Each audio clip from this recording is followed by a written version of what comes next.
Peace, peace, peace. I am Dr. Phillip Roundtree, and you are tuned into a special Rhetorically Speaking.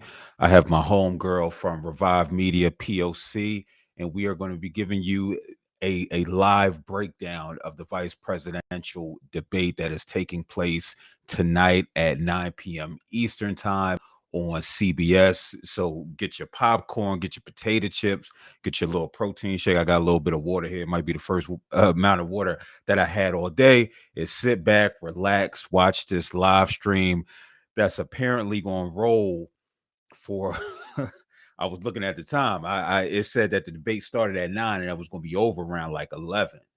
So we talking about another 3 hours that we're gonna be sitting here. So get comfy. I got a little Gatorade over there just in case my energy starts to wane somewhat. I'm not sure what the Gatorade gonna do because probably what's called for is some sleep if we if we being honest. But listen, the feedback from the presidential debate that we had was amazing. So we're like, listen, we're gonna do it again for this vice presidential debate. I'm not necessarily sure what folk are truly looking for in this debate. I mean, I know what folk are looking for. Folk are looking for JD Vance, and we'll get POC's perspective once she logs on. But people are looking for JD Vance to make a AE double scribble of himself. This is really going to be America's first opportunity to see him not in snippets, but to really see him live and answer questions. When we talk about for Waltz, folk are trying to say, does he have substance? Does he have any substance, or is he just the jolly Go Santa Claus? Before he gets the extremely long beard once he retires from being governor of Minnesota. Folk are going to be looking to see, okay, what does he bring to the table?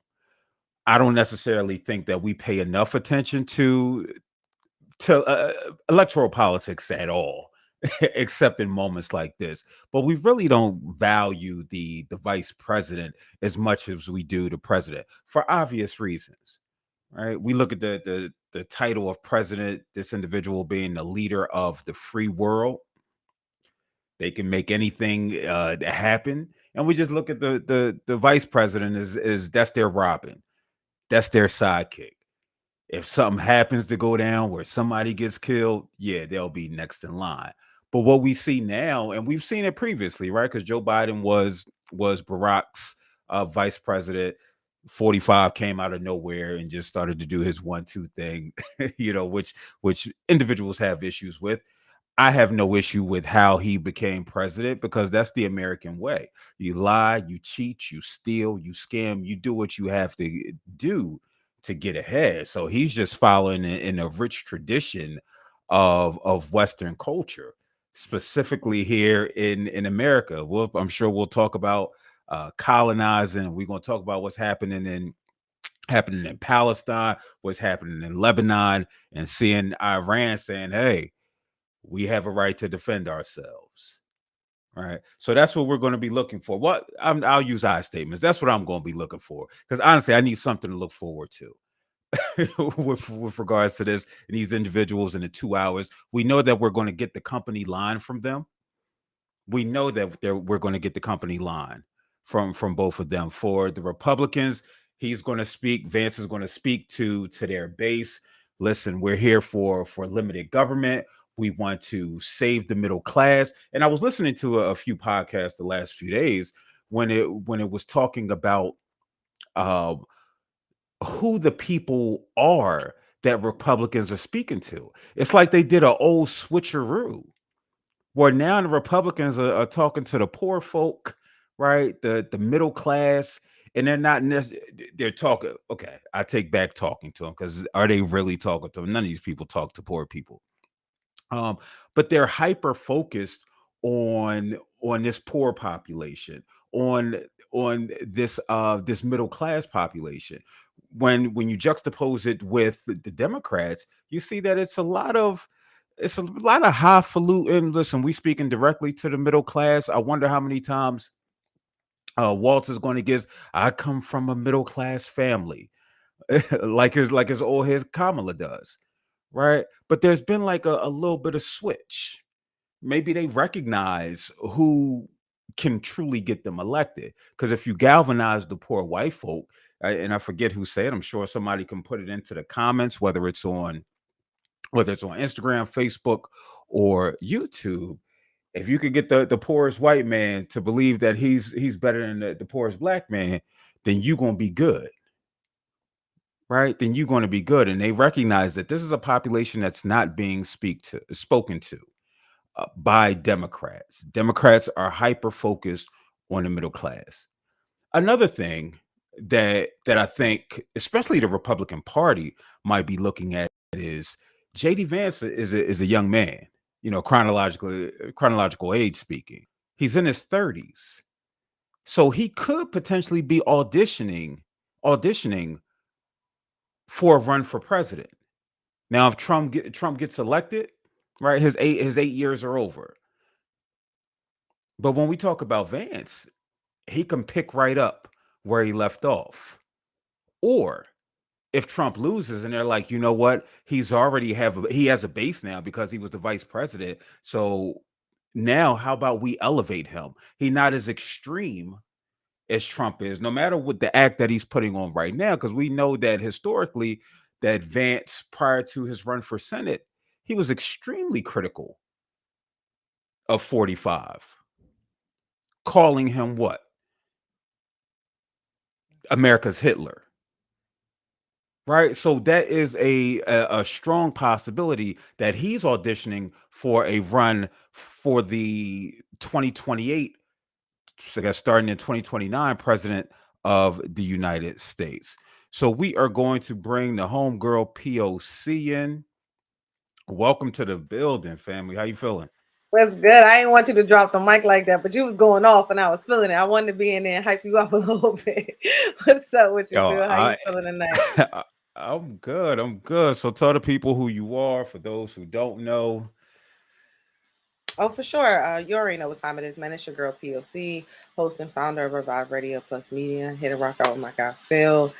He already got started, you know what I mean, when it comes down to this debate. Happy October as well. You know, it's a new month. We in a new month. it's a rough And month too. It's a rough month. yeah, yeah, for sure. And I also want to tell you, I just came off a sober September. I did the sobriety thing the entire 30 days of There you September. So I go. did the, Word. yeah, Congratulations. for Congratulations. I don't sure. want to ask what your vice is or And we ain't talking about was. all that. Yeah, yeah. All right. Yeah. Wait, so we ain't Like no, getting I into was the talking vice. about What? libations, alcohol. I didn't drink alcohol, champagne, or wine or anything like that for 30 days. It felt Word. good to have a clear mind for sure. But yeah, Word. to get into this debate, it's definitely something that I would say is amazing, specifically in this time frame when we don't necessarily know if we're going to get another debate with the candidates who are running for president, right? So to hear from their running mates is something that I feel like the people right now who what you say is not no undecided voters right now currently, but I feel like there's some people out there who are undecided still that I want to hear from these two candidates. You know, people want to hear from these two individuals, specifically JD Vance, and a lot of people want to hear from Walz. You know, as he is coming from a state where it can either go, you know, either way for sure. So and Kamala, I'm sorry, picking him as her running mate was definitely, you know, the talk of the town at one point because everyone thought she was going to go with Josh Shapiro. So I'm very interested to hear what Which they he's have to such an say. asshole. I'm be real. And I know my mama might be watching. Josh Shapiro is such an asshole. Like it's unbelievable, man. And it's unbelievable when I look at because I listen, I love humanity. Share humanity means everything to me, right? Because Hmm. we're all connected some way, some form, some shape, somehow. But when I look at him and the way I look at black folk, where it's just like, yes, massa, that's the vibes that it gives when I With Josh see Shapiro? with Josh Shapiro, when they like listen, come to he goes to their event. There's one event that I saw recently that he was at and people are hyping it up. Josh Shapiro being there. And I'm just Hmm. like, yo, he's the most anti-black. And again, uh, if I look at you as being racist, right? I'm not going to make any distinction between who you're racist against, right? Because everybody comes from the African diaspora. So if you racist against brown folk in the Middle Hmm. East, man, then you racist against black folk too, because we're the origins of man is I from understand what from you're the saying. yeah. Hmm. Now that we're using things like race and ethnicity, it's no distinction for me. When I see you sign artillery with your name, with President Zelensky at an artillery shop out in Western PA, I just look at you like, "Ew, that's nasty." Because we know that artillery is going to go kill whether it's poor white people, poor brown people. It's going to be poor people that are predominantly impacted by this artillery that you're putting your name on. For me, it's just like, again, but you got to have something that you stand on. What are Hmm. the some folk is just like, listen, I want black folk to progress by any means necessary. That means even if I'm shucking and jiving for these folk. Well, you also got to remember, we see him a lot in Philadelphia because Philadelphia is a place where you have to maintain the Democratic vote in order to really truly take over Pennsylvania. So I think that's also why we see him so much in our city and also with some of our local officials here. So I kind of see where you coming from. I'm not sure. I'm Well, not I really. mean, yeah, Go ahead. no, you're right, right? Like if you've run as a Democrat, if that's who you identify as, then yeah, that got to be Mhm. your man's, right? Because he's in the most powerful position in the state. Yeah, But optically and our speaking, mayor for is me, definitely running with him. She's always with him for sure. I can't hear you right now. Can you hear me now? Yeah, yeah, I can hear you. Oh, I was just saying, I was agreeing with you and saying that our mayor is always with him as well. Oh yeah, yeah, yeah, for sure. You know what it was? I was sharing it to Facebook, and I got Facebook muted. Facebook people, make it easy on your boy. Head on over to YouTube at Phil_Roundtree, tinyurl.com, Pock and Doc, or if you want to pull up on the screen, Pock and Doc guest. We'd love to hear from you. Same thing with you IG people. Head on over to catch this live stream that will be beginning in about 15 minutes. So when you came on, I talked You put I the talked a link in little there bit like you about, did last time too. yeah, All right, yeah, cool, yeah, cool, yeah. cool. Okay, And I'll make sure I do it again. And okay. so I was talking about what I was looking for uh tonight amongst these individuals. And one thing I came upon was how this could be this could propel Vance Hmm. into being a potential Republican candidate in the 2028 election. What do you think about that Mm. idea? So now we just got VPs running for president, is what you're saying. So everything is like a stepping stone for the vice president. You think that's where we at right now as a country? That's what it's been though. I'm trying to think. Has it ever been a vice president that didn't run? Well, Biden didn't run when he initially came off, I believe, with Obama, he didn't. Hillary ran. Obama. Remember? Yeah, It was yeah. Hillary. And It was Hillary so ticket. and that was contrived, right? It was her Yeah. time. She had paid her dues. And then it was all right, now it's Biden turn. But I think historically we've always seen Biden never um really wanted a turn. We put Biden in that position because we didn't have anyone specifically to be a Democratic put anyone to be on the Democratic ticket at that time. I don't think Biden ever truly wanted to be the president of the United States. Like he was given that title and that position because of where we were as a country at that time. We did not want to reelect 45 again. So we felt like we had to throw the old man in the seat. well, part of it when we know that it shouldn't have been Hillary initially. Yeah. It should have been Bernie Sanders the first time. But they Huh. record what they saw was, and this listen, it's the I'm proof pro is in the pudding. Bernie. I've been pro Bernie for a long time. Listen, the proof is in the pudding. Like he was beating Hillary. I think he had the state he had won was Nevada. And it was just like, oh snaps. This just ain't some old kook who's out here galvanizing young folk with his progressive speak. Now we have to take him serious, but we can't have him in there because he's too radical, right? Yeah. He's too of the extreme left. So we need to have somebody, and this is where they started sabotaging him, and we ended up seeing Hillary. He had an opportunity the last election with Biden, right? I probably agree with you when it comes to, I wonder how much Biden really wanted to be president. He's Mhm. experienced a lot, right? He lost a son to drugs, and another son. No, he lost a son to another health condition. I believe it might have been cancer. Now he has a son navigating addiction. The Yeah. toll that takes Mhm. to, it's just probably, nah, I wouldn't be president. There's no way in heck I would be president. Would you be president?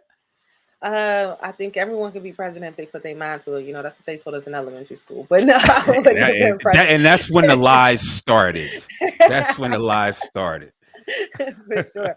And then also to toot Biden's horn as well for a child who is doing pretty good, specifically in the city of Philadelphia. Ashley Biden, she actually started some social work. I would say workshops and programming here in the city of Philadelphia.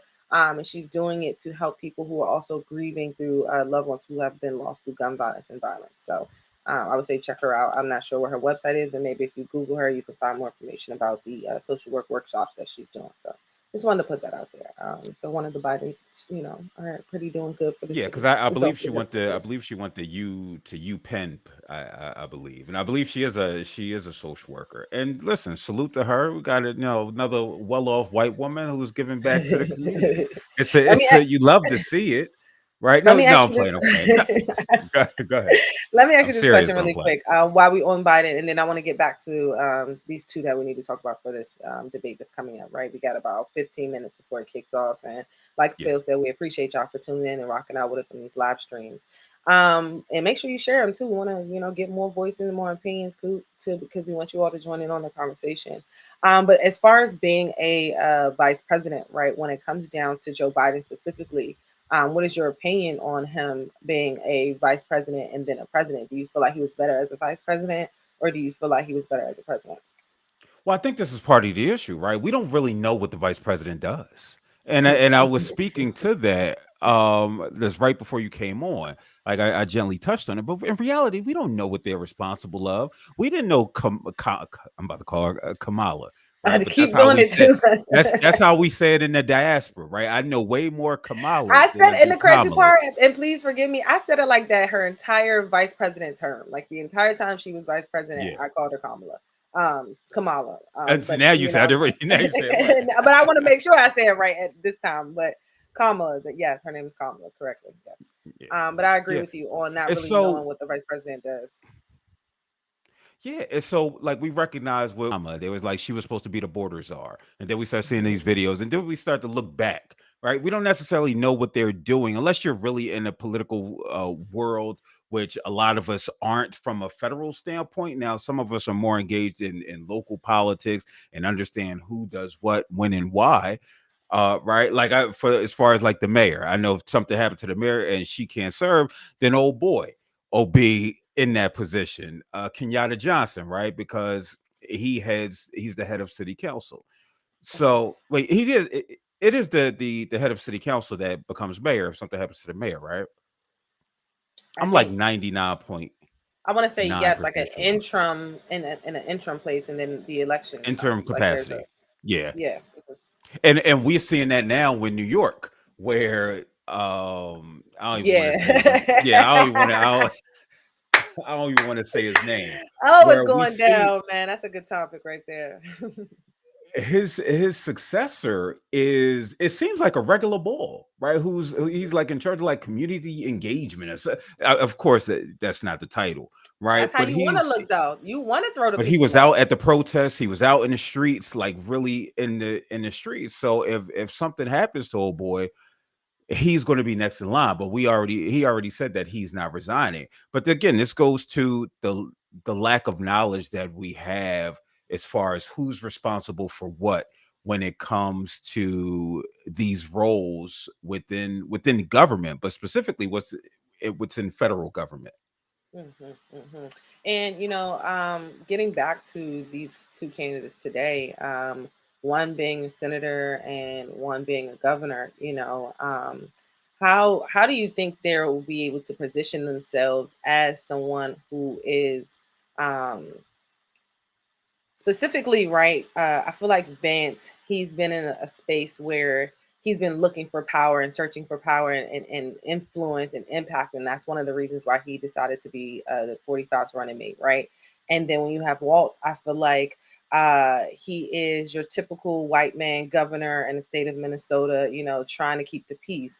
And then you have him being under a black woman. Like, how do you think just that structure for a white man to serve under a black woman in the highest office will even, be looked at for him as a just like a person who's been in office and doing his thing as far as being a politician his whole life, pretty much. He's a career politician. Yeah. So I'll say this, right? When it comes to Kamala, I don't question her blackness, her Asianness. I don't question any of that. She is a no. I'm serious. Like she is a black woman through and through. Hmm. Whether no matter how she shows up, right? She could be the stuffiest of stuffiest, right? And what have you, but she's still a black woman. With that Yeah. being said, when in those type of positions, I don't necessarily think her being a black woman matters, right? Hmm. Maybe optically, I'll take that back. I take I that was back. about to say, It always matters. It always matters, right? where are the It's always comments the when you need thing. them? Word. It's always a thing, right? Like racism is always existing, even if it doesn't feel like it's existing, right? So Hmm. it's always a thing. With that being said, she leans into this idea of whiteness and capitalism and leading into the things that white men enjoy, right? That white men get their rocks off of. So that's why she's able to get to galvanize folk to raise over $100 million and more. Shout out to my homegirl Stephanie. She said Kamala done hit her up asking for $40 now. She asked do she got the 40 and not the 20 in the text messages, right? But she is getting money. She got $7 million from the individual at Netflix, right? Hmm. He gave that to him as a personal gift because as a private gift because he can't give it to it through Netflix, which we saw an influx of Republican folk who are now canceling their subscription because he supported Kamala, which is super interesting because nobody they not looking at the fact that damn since Netflix came out it's up 20 some odd dollars. They didn't stop password sharing. The content is That terrible. part. It's no, she done gave money he done gave money to this black woman, and that's where we really start to see race. But no, I don't Mm-hmm. think for that white man who's just happy to be here, right? He's in his happy-go-lucky bag. Not to say that he's not serious and he doesn't Mm-hmm. take his job serious, and from what I've seen about just some of his policy positions, he's leaning in a direction of shared humanity, which is always a Yeah. beautiful thing. But no, I don't think he's not somebody who's going to say, "Let me run for president Mm. if and when Kamala wins." I don't see that from him. What Hmm. about you? Oh, that's a good. I was about to say that's a good perspective. I kind of agree with some of the things that you said. When it comes down to Tim, I'm still like kind of open minded, specifically because it goes back to that statement you said as to what does the vice president actually do. And I'm here to listen tonight of what his plans is to do. So I'm really open minded to his conversation. And then when it comes down to the understanding of him being under Kamala, I'm sorry, as the president, I think it's going to open a lot of eyes to a lot of people on the Senate floor as well. They're going to be looking for him to do some things as the VP to get in her ear to talk about some things that they want to pass and to push. And I think that that is what's going to be his role, like to be the ear on the floor and bring it back to her and try to get these things pushed based on what some people see. And I think that even though he is a Democrat, I think he is still in a space where he has some Republican friends. And a lot of persuasion will be involved in that thing. Like, yo, we got a code. I understand you the president, I mean the vice president, but we still got a code over here. Yeah, it's a thing, right? Yeah. So I think that that's also going to be something that I think is going to be part of his influence as being VP. I think he's going to be in her ear a lot, just helping to maintain some type of sanity on that floor, that Senate floor.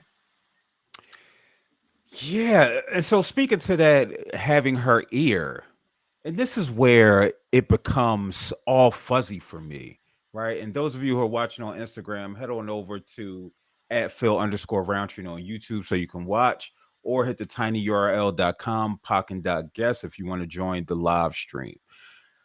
About having her ear, and it's a little fuzzy, right? Because folk are like, when it comes to the things that Biden has done in his last 4 years, and we're like, well, where was Kamala to to speak to these issues? Right? They're like, well, Mhm. she wasn't the president.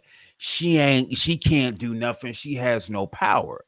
But yet we're saying, and we recognize that, listen, that's literally their top advisor, right? Mhm. That's literally the president's top advisor. And so that's why it's especially interesting whenever I see potential incumbents have conversations about things they want to do, because it's like, well, why didn't you? Right. And if the fact that if some of the argument that you're going to use is, well, we didn't have control of the Senate, Yeah. fair point. But why don't you make that known, that this is what I want, this is what I want to do, that we should be pushing towards this way? I just think she was missing in action for the first few years. Clearly she's more visible now because she's running for president. Yeah. But ultimately, when we talk about a lot of what she's saying about the things she wants to do, again, why wasn't this at the forefront of conversation when it comes to the last 4 years? Because one thing too, in my opinion, and this is just my thought, and I love for people, to join in on this conversation. But in my opinion, I think that this was her plan all along. We all knew that Joe wasn't going to stand the test of time. We barely thought he was going to make, up until the fourth year. So I think that this was part of the plan all along. So I feel like she remained neutral so she can be relevant and recognized by all voters. I feel like if she stood extremely strong on a lot of the things that the Biden campaign pushed and promised us, she wouldn't be appealing to the other side currently right now. So I think that part of the execution of her plan to be where she is right now as the um, Democratic nominee for the 2024 election, she remained neutral to stay relevant and recognized. Yeah, and speaking of Joe not making it, listen, man, it's been a heavy 2 days for Black folk. I feel like it's been several deaths. We uh, had James Evans yes. Senior today, John Amos. Rest in peace to the OG Dikembe Damn, damn, Mutombo. damn. Yeah, that was a good Listen, one for that's sure. real. That's real. Yeah. Dikembe You Mutombo, had to be former there to know what we Philadelphia talking about. That probably went over 76er. some people's head too, Phil. Oh yeah, yeah, yeah. And I ain't old enough to watch Good Times live. I had to see the replay, but we know when Florida was holding in that pain, she was holding in that trauma, right? And then Yeah, it came out. It's funny when you look at the writers for that show too, like Jay Leno and so forth. It's just mad weird. Oh, that entire I never production. knew that. Jay Leno was a writer for Yeah, Good Times? Wow. he Never was. knew He was. that. All right. And that's And we crazy. had I love that Dikembe as a black sitcom. Mutombo, Pete Rose.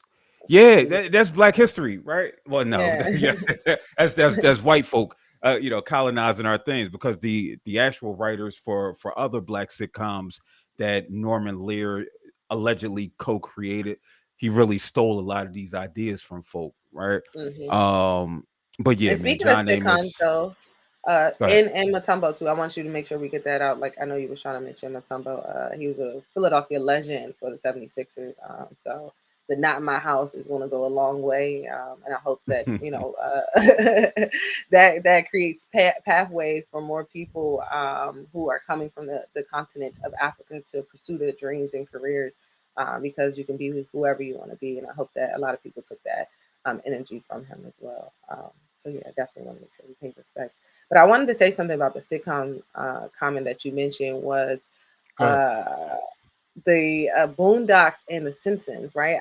I've been thinking about this for a very long time, and I'm like, yo, it was a time like you just honestly, like I just said, you had to be there. And if you watched the Boondocks or if you preferred to watch the Simpsons, like it was like a point in time where it predicted everything that was going to happen. So you kind of based Yeah, yeah. your anxiety off the ending of these television shows. You know what I mean? Because it's like, yo, you seen this on the Boondocks? It's actually happening.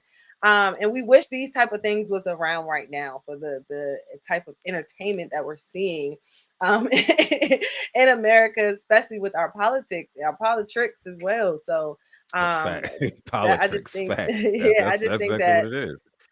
having those type of sitcoms will also kind of ease the American voters because we can put a different humor to what we are actually facing as reality. Because even though it was a cartoon, a lot of those things that took place in those cartoons really took place in real life. But it just put a different humor to how we consumed the media and the information that was being broadcast to us Facts, facts. at the time. So we going Different to time, get just had to be there. this exactly. Just had to be there. So we're gonna get this started. Let's see if we get this live stream right. For sure. Can I just drop some little details for the folks too as well? Oh yeah, for sure. Do your thing. Do your thing. So tonight, if you're just tuning in or you need more information about tonight's debate, today you'll be hearing from J.D. Vance, the Republican senator from Ohio, and Tim Walz, the Democratic governor from Minnesota. It will be hosted by CBS. It's also going to be in the city of New York, the state of New York, I'm sorry, and it will be moderated by Nora O'Donnell and I can't say her first name, Margaret. Did I say that right? Margaret Bernan. Listen, wife. If listen, if it was Hakeem or Nafisa, I'll be good with it. Don't get me messing up the good king's English. You know what I'm saying? And lastly, it's going to be a 90-minute debate. Both people will have their mic. It's supposed to be a mic off situation, and it's starting right now at 9 p.m. So thank you guys again for tuning in. And make sure you put the And comments now in a the labor chat strike and as come through. 25,000 dock workers from Maine to Texas are picketing. We're going to begin tonight with the Middle East. Margaret. Thank you, Nora. Earlier today, Iran launched its largest attack yet on Israel, but that attack failed thanks to joint U.S. and Israeli defensive action. President Biden has deployed more than 40,000 U.S. military personnel and assets to that region over the past year to try to prevent a regional war. Iran is weakened, but the U.S. still considers it the largest state sponsor of terrorism in the world, and it has drastically reduced the time it would take to develop a nuclear weapon. It is down now to 1 or 2 weeks' time. Governor Walz, if you were the final voice in the Situation Room, would you support or oppose a preemptive strike by Israel on Iran? You have 2 minutes. Well, thank you. And thank you for those joining at home tonight. Let's keep in mind where this started. October 7th, Hamas terrorists massacred over 1,400 Israeli prisoners. Israel's ability to be able to defend itself is absolutely fundamental. Getting its hostages back, fundamental, and ending the humanitarian crisis in Gaza. But the expansion of Israel and its proxies is an absolute fundamental necessity for the United States to have the steady leadership there. You saw it experienced today, where along with our Israeli partners and our coalition, able to stop the incoming attack. But what's fundamental here is that steady leadership is going to matter. It's clear, and the world saw it on that debate stage a few weeks ago. A nearly 80-year-old Donald Trump talking about crowd sizes is not what we need in this moment. But it's not just that. It's those that were closest to Donald Trump that understand how dangerous he is when the world is this dangerous. His chief of staff, John Kelly, said that he was the most flawed human being he'd ever met. And both of his secretaries of defense and his national security advisors said he should be nowhere near the White House. Now, the person closest to them, Donald Trump, said he's unfit for the highest office. That was Senator Vance. What we've seen out of Vice President Harris is we've seen steady leadership. We've seen a calmness that is able to draw on the coalitions to bring them together. Understanding that our allies matter. When our allies see Donald Trump turn towards Vladimir Putin, turn towards North Korea, when we start to see that type of fickleness around holding the coalitions together, we will stay committed. And as the Vice President said today is, we will protect our forces and our allied forces, and there will be consequences. Governor, your time is up. Senator Vance, the same question. Would you support or oppose a preemptive strike by Israel on Iran? You have 2 minutes. So, Margaret, I want to answer the question. First of all, thanks, Governor. Thanks to CBS for hosting the debate. And thanks, most importantly, to the American people who are watching this evening and caring enough about this country to pay attention to this vice presidential debate. I want to answer the question, but I want to actually give an introduction to myself a little bit, because I recognize a lot of Americans don't know who either one of us are. I was raised in a working class family. My mother required food assistance for periods of her life. My grandmother required Social Security help to raise me. And she raised me in part because my own mother struggled with addiction for a big chunk of my early life. I went to college on the GI Bill after I enlisted in the Marine Corps and served in Iraq. And so I stand here asking to be your vice president with extraordinary gratitude for this country, for the American dream that made it possible for me to live my dreams. And most importantly, I know that a lot of you are worried about the chaos in the world and the feeling that the American dream is unattainable. I want to try to convince you tonight over the next 90 minutes that if we get better leadership in the White House, if we get Donald Trump back in the White House, the American dream is going to be attainable once again. Now, to answer this particular question, we have to remember that as much as Governor Walz just accused Donald Trump of being an agent of chaos, Donald Trump actually delivered stability in the world, and he did it by establishing effective deterrence. People were afraid of stepping out of line. Iran, which launched this attack, has received over $100 billion in unfrozen assets thanks to the Kamala Harris administration. What do they use that money for? They use it to buy weapons that they're now launching against our allies, and God forbid, potentially launching against the United States as well. Donald Trump recognized that for people to fear the United States, you needed peace through strength. They needed to recognize that if they got out of line, the United States global leadership would put stability and peace back in the world. Now, you asked about a preemptive strike, Margaret, and I want to answer the question. Look, it is up to Israel what they think they need to do to keep their country safe, and we should support our allies wherever they are when they're fighting the bad guys. I think that's the right approach to take with the Israel question. Thank you, Senator. Governor he bodied Walz, that. do you care to respond to any of the Yeah, they both got Look, Donald Trump was in office. We'll sometimes hear a revisionist history, but when Donald Trump was in office, it was Donald Trump who we had a coalition of nations that had boxed Iran's nuclear program in, the inability to advance it. Donald Trump pulled that program and put nothing else in its place. And I'm so be honest, Iran is closer to a nuclear weapon than they were before because of Donald Trump's fickle leadership. It might be early. And when Iran shot down an American aircraft in international airspace, Donald Trump tweeted, because that's the standard diplomacy of Donald Trump. Right now, they're in when a space Iranian of defending missiles did their fall counterparts near U.S. troops, Yeah. and they received traumatic brain injuries, Donald Trump wrote it off So we as want to headaches. hear their opinion on Look, our allies understand that Donald Trump is fickle. He will go to whoever has the most flattery or where it makes sense to him. Steady leadership like you witnessed today, like you witnessed in April. Both Iranian attacks were repelled. Our coalition is strong, and we need the steady leadership that Kamala Harris is providing. Senator Vance, the U.S. did have a diplomatic deal with Iran to temporarily pause parts of its nuclear program, and President Trump did exit that deal. Yeah. He Biden recently didn't re-enter just 5 when he days had the ago, the opportunity U.S. to. must now make a diplomatic deal with I missed Iran that one. because I'm the over here trying to figure out consequences this man really are served in the military. impossible. Did he make a mistake? You have 1 minute. Well, first of all, Margaret, diplomacy is not a dirty word, but I think that's something that Governor Walz just said is quite extraordinary. You yourself just said Iran is as close to a nuclear weapon today as they have ever been. And Governor Walz, you blamed Donald Trump. Who has been the vice president for the last 3.5 years? And the answer is your running mate, not mine. Donald Trump consistently made the world more secure. Now, we talk about the sequence of events that led us to where we are right now, and you can't ignore October the 7th, which I appreciate Governor Walz bringing up. But when did Iran and Hamas and their proxies attack Israel? It was during the administration of Kamala Harris. So Governor Walz can criticize Donald Trump's tweets, but effective, smart diplomacy and peace through strength is how you bring stability back to a very broken world. Donald Trump has already done it once before. Ask yourself at home, when was the last time, I'm 40 years old, when was the last time that an American president didn't have a major conflict break out? The only answer is during the 4 years that Donald Trump was president. Gentlemen, we have a lot to get to. Nora? Margaret, thank you. Let's turn now to Hurricane Helene. The storm could become one of the deadliest on record. More than 160 people are dead and hundreds more are missing. Scientists say climate change makes these hurricanes larger, stronger, and more deadly because of the historic rainfall.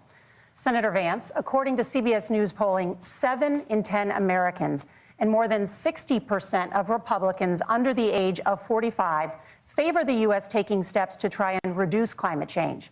Senator, what responsibility would the Trump administration have to try and reduce the impact of climate change? I'll give you 2 minutes. Sure. So first of all, let's start with the hurricane, because it's an unbelievable, unspeakable human tragedy. I just saw today, actually, a photograph of 2 grandparents on a roof with a 6-year-old child, and it was the last photograph ever taken of them because the roof collapsed and those innocent people lost their lives. And I'm sure Governor Walz joins me in saying our hearts go out to those innocent people, our prayers go out to them, and we want as robust and aggressive as a federal response as we can get to save as many lives as possible, and then, of course, afterwards, to help the people in those communities rebuild. I mean, these are communities that I love. Some of them I know very personally in Appalachia, all across the Southeast. They need their government to do their job, and I commit that when Donald Trump is president again, the government will put the citizens of this country first when they suffer from a disaster. Now, Nora, you asked about climate change. I think this is a very important issue. Look, a lot of people are justifiably worried about all these crazy weather patterns. I think it's important for us, first of all, to say Donald Trump and I support clean air, clean water. We want the environment to be cleaner and safer. But one of the things that I've noticed some of our Democratic friends talking a lot about is a concern about carbon emissions, this idea that carbon emissions drives all of the climate change. Well, let's just say that's true, just for the sake of argument, so we're not arguing about weird science. Let's just say that's true. Well, if you believe that, what would you want to do? The answer is that you'd want to reshore as much American manufacturing as possible, and you'd want to produce as much energy as possible in the United States of America, because we're the cleanest economy in the entire world. What have Kamala Harris's policies actually led to? More energy production in China, more manufacturing overseas, and whether it's true or not, more this is part doing of the business issue, in some of the dirtiest parts of the entire world. And when I say that, I mean the amount of carbon emissions they're doing per unit of economic output. So if we actually care about getting cleaner air and cleaner water, the best thing to do is to double down and invest in American workers and the American people. And unfortunately, Kamala Harris has done exactly the opposite. Where are you streaming this from? What platform is this Governor on? Walz, you have 2 minutes to respond. Well, we got close to an agreement because all those CBS things on are YouTube. happening. Look, first of all, No, it is PBS, a horrific tragedy with this hurricane. And my heart goes out to the folks that are down there in contact with the governors. I serve as co-chair of the Council of Governors as we work together on these emergency managements. Governors know no partisanship. They work together. So all of the governors and the emergency responders are on the ground. Those happen on the front end. The federal government comes in, makes sure they're there to that we recover, but we're still in that phase where we need to make sure that they're staying there, staying focused. Now, look, coming back to the climate change issue, there's no doubt this thing roared onto the scene faster and stronger than anything we've seen. Senator Vance has said that there's a climate problem in the past. Donald Trump called it a hoax and then joked that these things would make more beachfront property to be able to invest in. What we've seen out of the Harris administration now, the Biden-Harris administration, is we've seen this investment. We've seen massive investments, the biggest in global history that we've seen in the Inflation Reduction Act, has created jobs all across the country. 2,000 in Jeffersonville, Ohio, taking the EV technology that we invented and making it here. 200,000 jobs across the country. The largest solar manufacturing plant in North America sits in Minnesota. But my farmers know climate change is real. They've seen 500-year droughts, 500-year floods back to back. But what they're doing is adapting, and this has allowed them to tell me, look, I harvest corn, I harvest soybean, and I harvest wind. We are producing more natural gas and more oil at any time than we ever have. We're also producing more clean energy. So the solution for us is to continue to move forward, that climate change is real.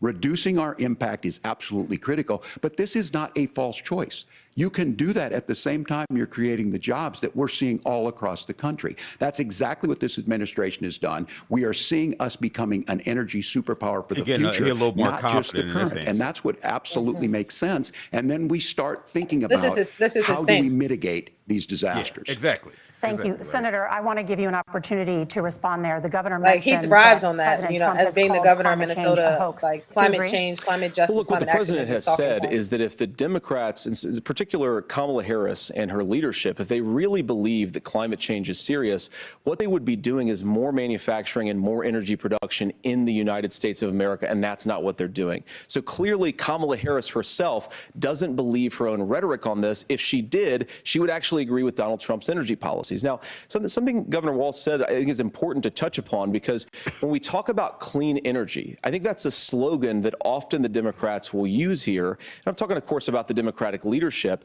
And the real issue is that if you're spending hundreds of millions or even billions of dollars of American taxpayer money on solar panels that are made in China, number one, you're going to make the economy dirtier. We should be making more of those solar panels here in the United States of America. Some of them are, Tim, but a lot of them are being made overseas in China, especially the components that go into those solar panels. So if you really want to make the environment cleaner, that's what we you've need, got though. to We need invest in some more healthy- energy production. This We haven't isn't built a a nuclear debate. facility, I think, Right, we need one some in the healthy past 40 pushback. years. Senator. Natural gas, we got to invest more in it. Kamala Harris has done the opposite. That's raised energy He's over prices and time. also This is meant where we- that we're doing Senator, more. This your is where we time need a up. fact check. Governor, would you like to respond? Fact check this Well, information. look, we're producing Live. more natural gas than we ever have. There's You no have one moratorium person on saying that. one We're thing and the producing other more saying oil. the But other. folks know, and like I said again, these are not liberal folks. These are not folks that are Green New Deal folks. These are And much of the farmers population really that don't really drought care about one year, massive flooding the next year. They understand that it makes sense. Look, our number one disagree with export that one, Phil. cannot be A lot of topsoil from people are erosion from in these a- massive storms. We when it saw comes it in down to climate Minnesota this action. summer. And No, people thinking care about how climate do we change, respond to that. but when we we're get into thinking the ahead on specifics this. of And it, what Kamala Harris has right? been able to do in Minnesota, Folk we're want We want to know where the starting to money is improve some of going. these We want to things. know where The the money is infrastructure going law in that order was to passed create this. You allows got us to to create think the about jobs mitigation too. in the future. How do we make sure that we're protecting by burying our power lines? How do we make sure that we're protecting lakefronts and things that we're seeing more and more of? But to call it a hoax and to take the oil company executives to Mar-a-Lago, say, give me money for my campaign, and I'll let you do whatever you want. We can be smarter about that, and an all-above energy policy is exactly what she's doing, creating those jobs right here. Governor, your time is up. The overwhelming consensus among scientists is that the Earth's climate is warming at an unprecedented rate. Margaret? Thank you, I Nora. wish they had a digital We're going to clock turn for now us as to viewers so we can immigration. see it. The crisis at the U.S.-Mexico border consistently ranks as one of the top issues Let's see how much for time they had American here. voters. Senator Vance, your campaign is pledging The to issue carry for out the American largest voters. mass deportation plan in American history and to use the U.S. military to do so. Could you be more specific about exactly how this will work? This For is a good example, question. would you deport parents who have entered the U.S. illegally and separate them from any of their children who were born on U.S. soil? You have 2 minutes. So first of all, Margaret, before we talk about deportations, we have to stop the bleeding. We have a historic immigration crisis because Kamala Harris started and said that she wanted to undo all of Donald Trump's border policies. 94 executive orders suspending deportations, decriminalizing illegal aliens, massively increasing Illegal the aliens. asylum fraud that exists Human in our beings are system. aliens. That has opened the floodgates. And what it's meant is that a lot of fentanyl is coming into our country. I had a mother who struggled with opioid addiction and has gotten clean. I don't want people who are struggling with addiction to be Answer the deprived of their question. second chance because Kamala Harris let in fentanyl into our communities at record levels. So you've got to stop the bleeding. You've got to re-implement Donald Trump's border policies, build the Did not answer the wall, question. re-implement deportations. And that gets me to your point, Margaret, about what do we actually do? So we've got 20, 25 million illegal aliens who are here in the country. What do we do with them? I think the first thing that we do is we start with the criminal migrants. About 1 million of those people have committed some form of crime in addition to crossing the border illegally. I think you start with deportations on those Are you folks. separating And then I families, think yes you or make it no? harder for illegal aliens to undercut the wages of American workers. Illegal A lot of people will go home if they can't work for less than minimum wage in our own country. And by the way, that'll be really good for our workers who just want to earn a fair wage for doing a good day's work. And the final point, Margaret, is you asked He's about talking about family an issue that separation. isn't really right an now, issue. in this country, Margaret, we have 120,000 children that the Department of Homeland Security has effectively lost. Some of them have been sex trafficked. Some of them hopefully are at homes with their families. Some of them have been used as drug trafficking mules. The real family separation policy in this country is unfortunately Kamala Harris's wide open southern border. And I'd ask my fellow Americans to remember, when she came into office, she said she was going to do this. Real leadership would be saying, you know what, I screwed up. We're going to go back to Donald Trump's border policies. I wish that she would do that. It would be good for all of us. Governor, do you care to respond to any of those specific allegations, including that the vice president is, quote, letting in fentanyl and using kids as drug mules, among other things, regarding children? The drug mule is not true, but I will say about this, about the fentanyl, because this is a crisis of this, the opioid crisis. And the good news on this is the last 12 months saw the largest decrease in opioid deaths in our nation's history. 30% decrease in Ohio, but there's still more work to do. But let's go back to this. You said I'm going to give it to you from your state. Attorney General, yeah, you saw that. I'm going to give it to you from your state in California. She's the only person in this race who prosecuted transnational gangs for human trafficking and drug interventions. But look, we all want to solve this. Good, Legend. How Most of us want to solve this. I'm good. And that is the United States Congress. That's the Border Patrol agents. That's the Chamber of Commerce. That's most Americans out here. That's why we have the fairest and the toughest bill on immigration that this nation's seen. It was crafted by a conservative senator from Oklahoma, James Lankford. I know him. He's super conservative, but he's a man of principle, wants to get it done. Democrats and Republicans worked on this piece of legislation. The Border Patrol said, this is what we need in here. These are the experts. And the Chamber of Commerce and the Wall Street Journal said, pass this thing. Kamala Harris helped get there. 1,500 new border agents, detection for drugs, DOJ money to speed up these the adjudications on this, just what America wants. But as soon as I was getting ready to pass and actually tackle this, Donald Trump said no, told them to vote against it because it gives him a campaign issue. It gives him what would Donald Trump talk about if we actually did some of these things? And they need to be done by the legislature. You can't just do this through the executive branch. Yeah. So look, we have the options to do this. Donald Trump had 4 years. He had 4 years to do this. And he promised you, America, how easy it would be. I'll build you a big, beautiful wall, and Mexico will pay for it. Less than 2% of that wall got built, and Mexico didn't pay a dime. But here we are again, 9 years after he came down that escalator, dehumanizing people and telling them what he was going to do. As far as the deportation plan, at one point, Senator Vance said it was so unworkable to be laughable. So that's where we're at. Pass the bill, she'll sign it. Governor, your time is up.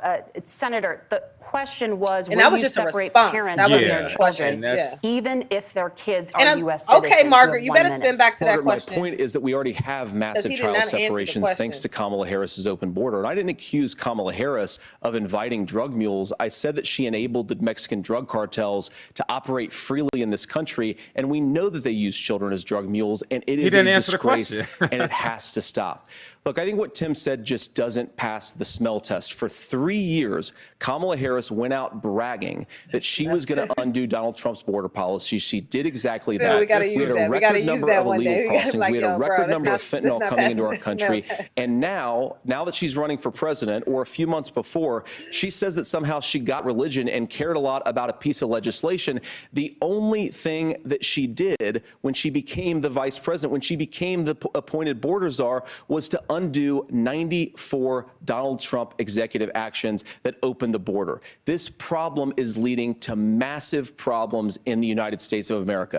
Parents who can't afford health care, schools that are overwhelmed. It's got to stop. It's because of the border. Senator, your time is up. Governor, what about our CBS News polling, which does show that a majority of Americans, more than 50%, support mass deportations? Look, we fix this issue with a bill that is necessary, but the issue on this is what happens when you don't want to solve it.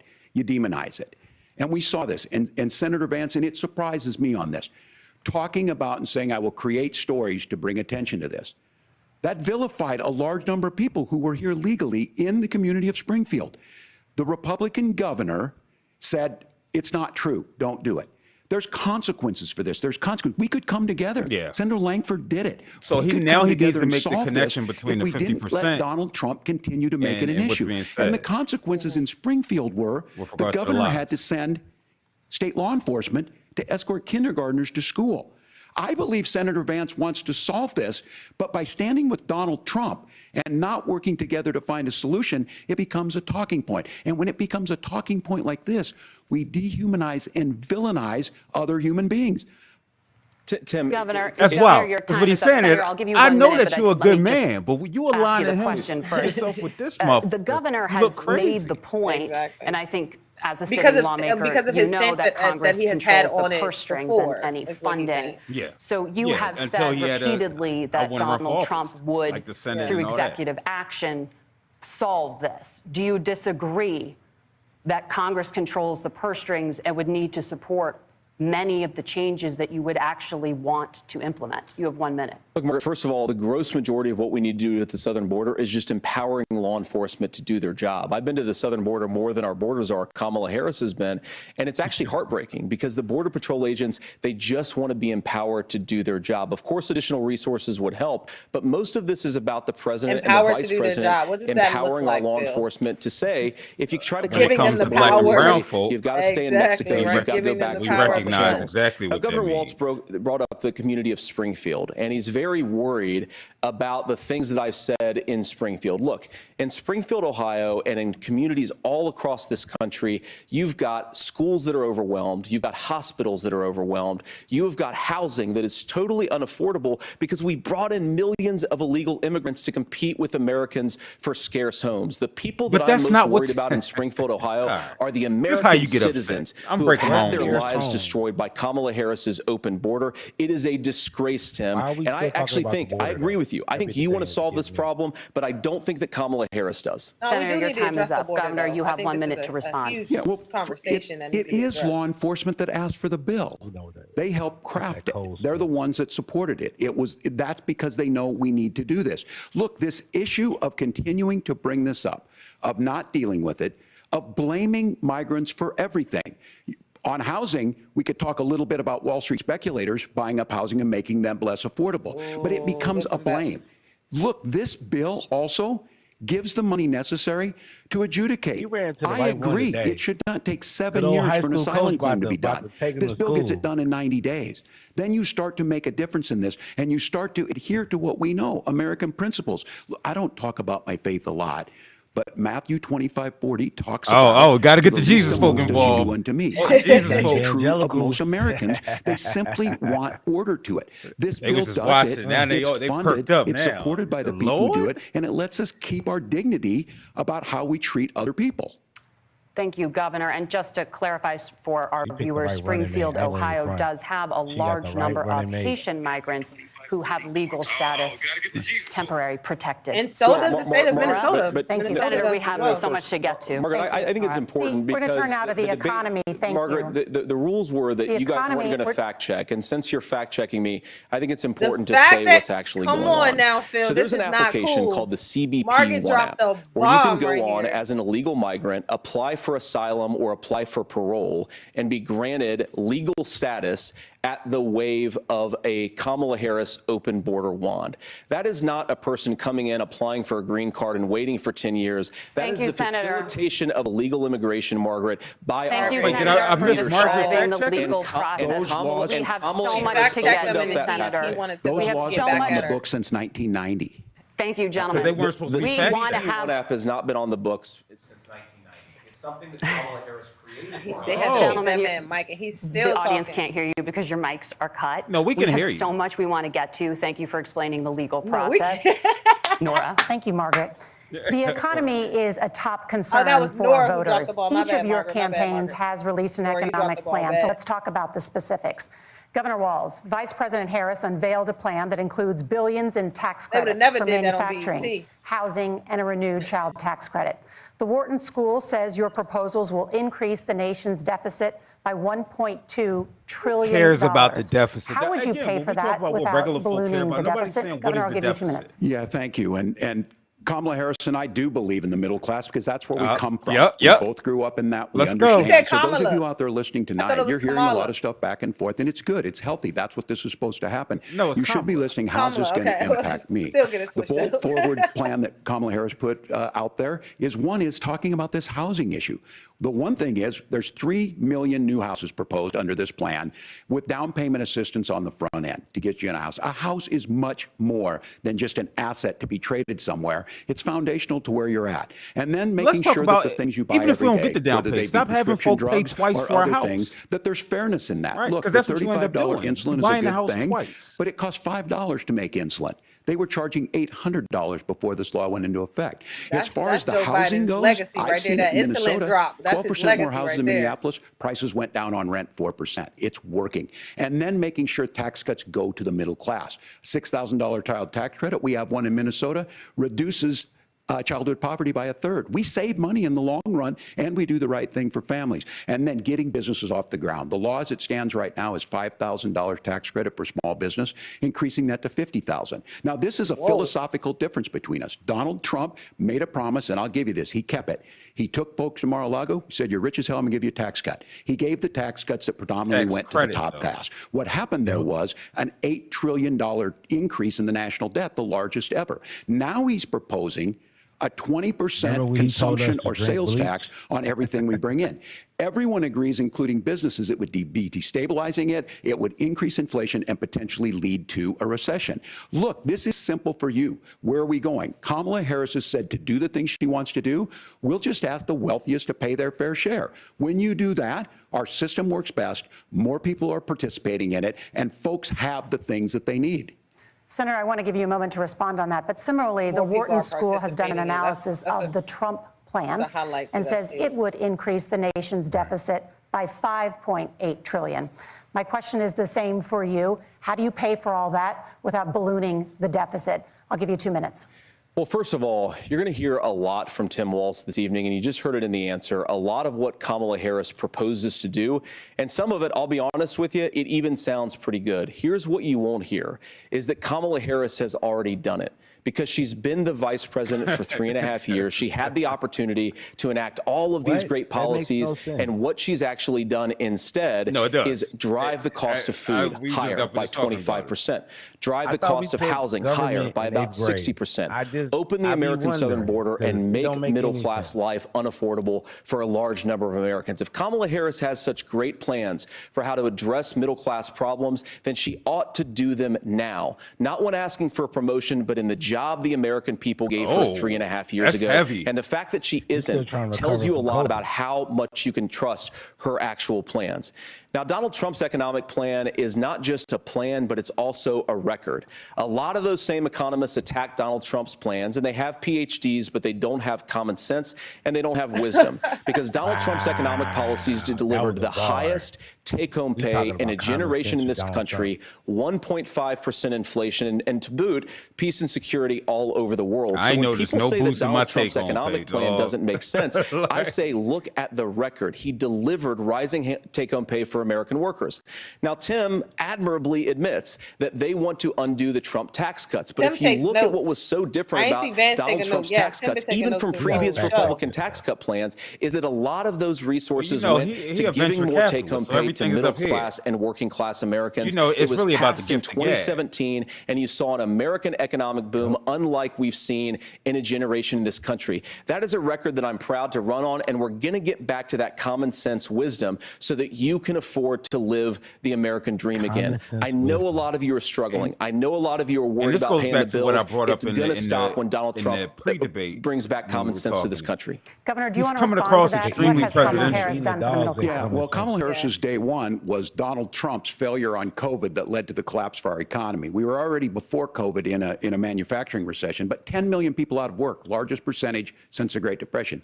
9 million jobs closed on that. That was day one. Whether it was the Infrastructure Act or other things we moved. Now, you made a question about experts, said this. I've made a note of this.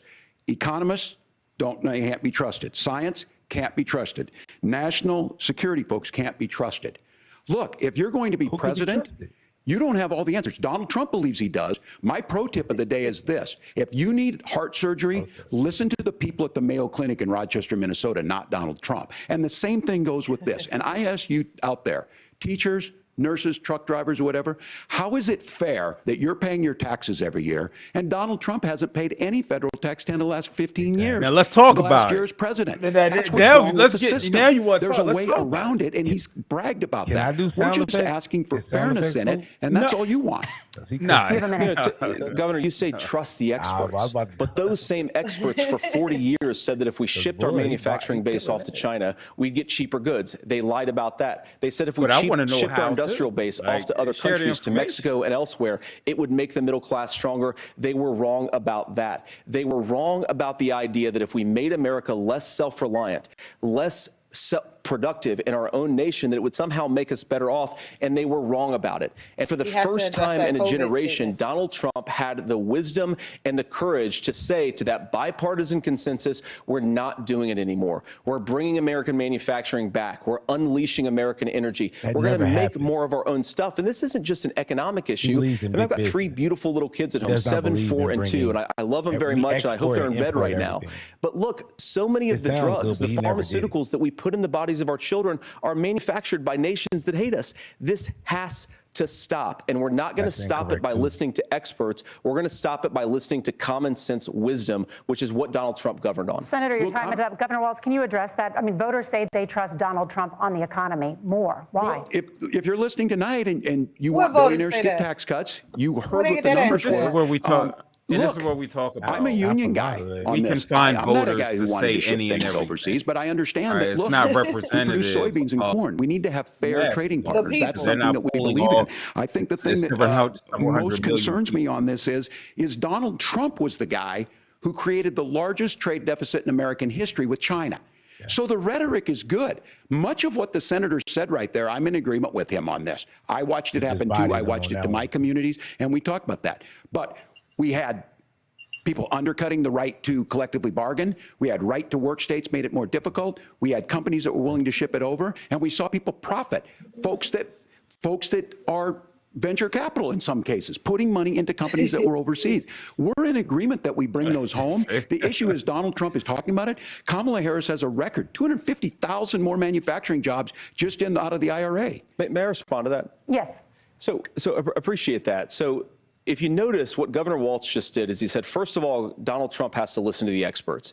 And then when he acknowledged that the experts screwed up, he said, well, Donald Trump didn't do nearly as good of a job as the statistics that's a show gross that he generalization. did. So what Tim Walz is doing, and I honestly, Tim, I think you got a tough job here, because you've got to play whack-a-mole. You've got to pretend that Donald Trump didn't deliver Whack-a-mole. rising take-home Wow. pay, which of course he did. You've got to pretend that Donald Trump didn't deliver lower inflation, which of course he did. And then you simultaneously got to defend Kamala Harris's atrocious economic record, which has made gas, deliver. groceries, and housing unaffordable for American citizens. I was raised by a woman who would sometimes go into medical debt so that she could put food on the table in our household. Absolutely. I know what it's like to not be able to afford the things that you need to afford. We can do so much better. To all of you watching, we can get I back wanted to to an say America something that's affordable so again. We ignorant, just got to too. get back to common sense He kind economic of set principles. himself We have a up for that conversation one, on though. healthcare then. Because he Senator talked about Governor. his Ooh, Walz. mom's Thank you, Margaret. addiction. No, We have a Vance, lot to he get talked about to his mom's ahead, addiction gentlemen, on many to topics. But opioids, right now, and I then want to just talk about said personal that qualifications. he was raised by a woman the who vice went president into is medical often the debt last voice in the president order to put hears food before on the table. making consequential decisions. We want to ask What you was about he your doing? leadership qualities. Wait, Governor Put food on the Walz, table. you said you were in Hong slinging them Kong during pills. the deadly I Tiananmen ain't Square want protests in to the say spring nothing, of but what he just 1989. said what he said. But Minnesota Public Radio and other media outlets are man. reporting that you actually didn't travel to Asia until August of that year. Can you explain They trying to that catch him lying? discrepancy? You have a Yeah, minute. well, and the folks out there didn't get at the top of this. Look, I grew up in small rural Nebraska, town of 400, town that you rode your bike with your buddies till the streetlights come on, and I'm proud of that service. I joined the National Guard at 17, worked on family farms, question and then is I used the military GI Bill service. to become a teacher, passionate about it, a young teacher. Donald Trump is questioning My first year out, I got the somebody's opportunity in the summer of '89 to travel to China. 35 years ago, be able to do that. I came back home and then started a program to take young people there. We would take basketball teams, we would take baseball teams, we would take dancers, and we would go back and forth to China. The issue for that was to try and learn. Now look, my community knows who I am. They saw where I was at.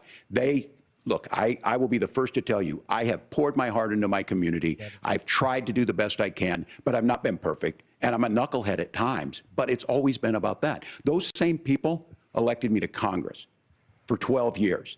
And in Congress, I was one of the most bipartisan people, working on things like farm bills that we got done, working on veterans benefits. And then the people of Minnesota were able to elect me to governor twice. So look, my commitment has been from the beginning to make sure that I'm there for the people, to make sure that I get this right. I will say more than anything, many times I will What about talk the a lot. discrepancy? I will get caught up in the rhetoric, but being there, That was getting caught up in the rhetoric. made in my life. Yeah, I learned getting a lot about getting China. caught up in the I rhetoric. hear the Oh, critiques gotcha. of this. I would make the I'm a case knucklehead that at Donald times. Trump should have come on one of those trips with us. I guarantee you he wouldn't be praising Xi Jinping about COVID, and I guarantee you he wouldn't start a trade war that he ends up losing. So this is about trying to understand the world. It's about trying to do the best you can for your community. And then it's putting yourself out there and letting your folks understand what it is. My commitment, whether it be through teaching, which I was good at, or whether it was being a good soldier or was being a good member of Congress, those are the things that I think are the values that people care about.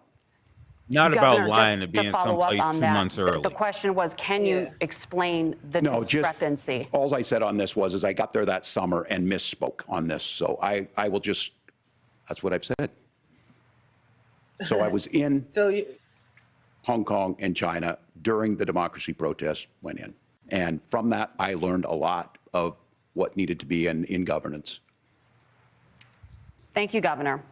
Senator Vance, What'd he say? in 2016, you called your running mate He Donald said, Trump. "Yo, listen, I was unfit around. for the I was nation's there, but I highest wasn't office, really and there. you But said y'all he know, could be listen, America's this is what it Hitler. is, baby." I know you've been asked many times, and you've said you regret those comments and explained you then voted for Donald Trump in 2020. But the Washington Post reported new messages last week in which you also disparaged Trump's economic record while he was president, writing to someone in 2020, quote, "Trump thoroughly failed to deliver his economic populism." You're now his running mate, and you've shifted many of your policy stances to align with his. If you become vice president, why should Americans trust that you will give Donald Trump the advice he needs to hear and not just the advice he wants to hear? You have 2 minutes. Well, first of all, Margaret, because I've always been open. And sometimes, of course, I've disagreed with the president, but I've also been extremely open about the fact that I was wrong about Donald Trump. I was wrong, first of all, because I believed some of the media stories that turned out to be dishonest fabrications of his record. But most importantly, Donald Trump delivered for the American people. Rising wages, rising take-home pay, an economy that worked for normal Americans, a secure southern border, a lot of things, frankly, that I didn't think he'd be able to deliver on. And yeah, when you screw up, when you misspeak, when you get something wrong and you change your mind, you ought to be honest with the American people about it. It's one of the reasons, Margaret, why I've done so many interviews is because I think it's important to actually explain to the American people where I come down on the issues and what changed. Now, you pointed out the messages from 2020.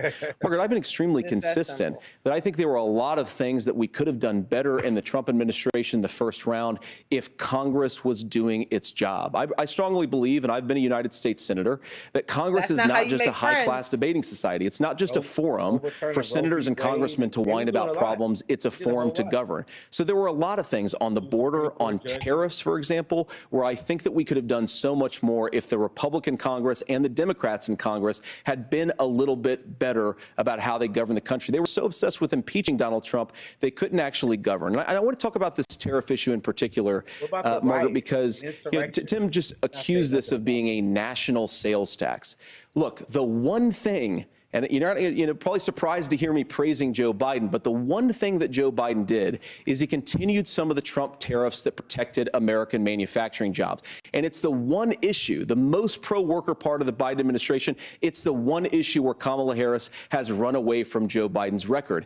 Think about this. If you're trying to employ slave laborers in China at $3 a day, you're going to do that and undercut the wages of American workers unless our country stands up for itself and says you're not accessing our markets unless you're paying middle-class Americans a fair wage. Senator, your time is up. Nora? Thank you. Now to the issue of reproductive rights. Governor Walz, after Roe versus Wade was overturned, you signed a bill into law that made Minnesota one of the least restrictive states in the nation when it comes to abortion. Former President Trump said in the last debate that you believe abortion, quote, in the 9th month is absolutely fine. Yes or no? Is that what you support? I'll give you 2 minutes. That's not what the bill says, but look, this issue is what's on everyone's mind. Donald Trump put this all into motion. He brags about how great it was that he put the judges in and overturned Roe versus Wade, 52 years of personal autonomy. And then he tells us, oh, we send it to the states. It's a beautiful thing. Amanda Zaworski would disagree with you on it's a beautiful thing. A young bride in Texas waiting for their child at 18 weeks. She has a complication, a tear in the membrane. She needs to go in. The medical care at that point needs to be decided by the doctor. And that would have been an abortion. But in Texas, that would have put them in legal jeopardy. She went home, got sepsis, nearly dies, and now she may have difficulty having children. Or in Kentucky, Hadley Duvall, a 12-year-old child raped and impregnated by her stepfather. Those are horrific. Now, when God asked about that, Senator Vance said 2 wrongs don't make a right. There is no right in this. So in Minnesota, what we did was restore Roe versus Wade. We made sure that we put women in charge of their health care. But look, this is not where, if you don't know Amanda or a Hadley, you soon will. Their Project 2025 is going to have a registry of pregnancies. It's going to make it more difficult, if not impossible, to get contraception and limit access, if not eliminate access to infertility treatments. For so many of you out there listening, me included, infertility treatments are why I have a child. That's nobody else's business, but those things are being proposed. And the catch-all on this is, well, the states will decide what's right for Texas might not be right for Washington.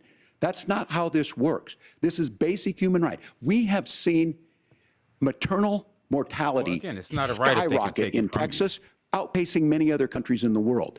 This is about health care. In Minnesota, we are ranked first in health care for a reason. We trust women, we trust doctors. Senator, do you want to respond to the governor's claim? Will you create a federal pregnancy monitoring agency? No, Nora, certainly we won't. And I want to talk about this issue because I know a lot of Americans care about it, and I know a lot of Americans don't agree with everything that I've ever said on this topic. And, you know, I grew up in a working class family in a neighborhood where I knew a lot of young women who had unplanned pregnancies and decided to terminate those pregnancies because they feel like they didn't have any other options.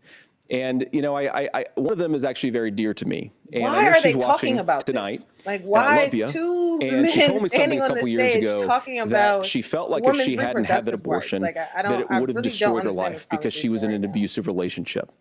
And I think that what I take from that as a Republican who proudly wants to protect innocent life in this country, who proudly wants to protect the vulnerable, is that my party, we've got to do so much better of a job at earning the American people's trust back on this issue where they frankly just don't trust us. And I think that's one of the things that Donald Trump and I are endeavoring to do. I want us as a Republican Party to be pro-family in the fullest sense of the word. I want us to support fertility treatments. I want us to make it easier for moms to afford to have babies. I want it to make it easier for young families to afford a home so they can afford a place to raise that family. And I think there's so much that we can do on the public policy front just to give women more options. Now, of course, Donald Trump has been very clear that on the abortion policy specifically, that we have a big country and it's diverse. And California has a different viewpoint on this than Georgia. Georgia has a different viewpoint from Arizona. And the proper way to handle this, as messy as democracy sometimes is to let voters make these decisions, let the individual states make their abortion policy. And I think that's what makes the most sense in a very big, a very diverse, and let's be honest, sometimes a very, very messy and divided country. Governor, would you like to respond and also answer the question about restrictions? That last statement was wild. Well, the question got asked, and Donald Trump made the accusation that wasn't true about Minnesota. Well, let me tell you about this idea that there's diverse states. There's a young woman named Amber Thurman. She happened to be in Georgia, a restrictive state. Because of that, she had to travel a long distance to North Carolina to try and get her care. Amber Thurman died in that journey back and forth. The fact of the matter is, how can we as a nation say that your life and your rights, as basic as the right to control your own body, is determined on geography? There's a very real chance, had Amber Thurman lived in Minnesota, she would be alive today. That's why the restoration of Roe versus Wade. When you listen to Vice President Harris talk about this subject and you hear me talk about it, you hear us talking exactly the same. Donald Trump is trying to figure out how to get the political right of this. I agree with a lot of what Senator Vance said about what's happening. His running mate, though, does not, and that's the problem. Governor, your time is up. Senator, let me ask you about that. He mentioned, it was, I think, referring to a national ban. In the past, you have supported a federal ban on abortion after 15 weeks. In fact, you said if someone can't support legislation like that, quote, you are making the United States the most barbaric pro-abortion regime anywhere in the entire world. My question is, why have you changed your position? Well, Nora, first of all, I never supported a national ban. I did when I was running for Senate in 2022 talk about setting some minimum national standard. For example, we have a partial birth abortion ban in place in this country at the federal level. I don't think anybody's trying to get rid of that, or at least I hope not, though I know that Democrats have taken a very radical pro-abortion stance. But Nora, you know, one of the things that changed is in the state of Ohio, we had a referendum in 2023, and the people of Ohio voted overwhelmingly, by the way, against my position. And I think that what I learned from that, Nora, is that we've got to do a better job at winning back people's trust. So many young women would love to have families. So many young women also see an unplanned pregnancy as something that's going to destroy their livelihood, destroy their education, destroy their relationships. And we have got to earn people's trust back. And that's why Donald Trump and I are committed to pursuing pro-family policies, making child care more accessible, making fertility treatments more accessible, because we've got to do a better job at that. And Yeah, I would have thought that would be one of them. I'm going to respond on the pro-abortion piece of that. No, we're not. We're pro-women. We're pro-freedom to make your own choice. We know what the implications are to not be that. Women having miscarriages, women not getting the care, physicians feeling like they may be prosecuted for providing that care. And as far as making sure that we're educating our children and giving them options, Minnesota's a state with one of the lowest teen pregnancy rates. We understand that too. We know that the options need to be available, and we make that true. We also make it, we're a top 3 state for the best place to raise children. But these two things, to try and say that we're pro-children, but we don't like this, or you guys are pro-abortion, that's not the case at all. We are pro-freedoms for women to make their choices, and we're going, and Kamala Harris is making the case, to make options for children more affordable, a $6,000 child tax credit, but we're not going to base that on the backs of making someone like Amber Thurman drive 600 miles to try and get health care. Senator? Are these all white women? First of all, Governor, I agree with you. Amber Thurman should still be alive. There are a lot of people who should still be alive, and I certainly wish that she was. And maybe you're free to disagree with me on this and explain this to me, but as I read the Minnesota law that you signed into law, the statute that you signed into law, it says that that's the young sister who presides over an abortion where the baby survives, the doctor is under no obligation to provide life-saving care to a baby who survives a botched late-term abortion. That is, I think, whether you're pro-choice or pro-abortion, that is fundamentally barbaric. And that's why I use that word, Nora, is because some of what we've seen, do you want to force Catholic hospitals to perform abortions against their will? Because Kamala Harris has supported suing Catholic nuns to violate their freedom of conscience. We can be a big and diverse country where we respect people's freedom of conscience and make the country more pro-baby and pro-family. But please. Yes, Governor, please respond. Look, this is one he said please. Something there. This is a very simple proposition. What you got to say? These are women's decisions to make about their healthcare decisions, and the physicians who know best when they need to do this. Trying to distort the way a law is written to try and make a point, that's not it at all. What was I wrong about, Governor? Please tell me, what was I wrong about? That is not the way the law is written. Look, I've given But how? I've given this advice on a lot of things, that getting involved, getting engaged, that's been misread, and it was fact-checked at the last debate. But the point on this is there's a continuation of these guys to try and tell women or to get involved. I use this line on this, just mind your own business on this. Things worked best when Roe versus Wade was in place. When we do a restoration of Roe, that works best. That doesn't preclude us from increasing funding for children. It doesn't increase us from making sure that once that child's born, like in Minnesota, they get meals, they get early childhood education, they get health care. So the hiding behind we're going to do all these other things when you're not proposing them in your budget. Kamala Harris is proposing them. She's proposing all those things to make life easier for families. I asked a specific question, Governor. You gave me a slogan as a response. It's not the case. It's not true. That's not what the law says. Don't get frazzled. So, Don't get frazzled, with Timmy. President Trump. Gentlemen, there's a lot to discuss. We have to move on, and we're going to be right back with much more of the CBS News Vice Presidential debate in just a moment.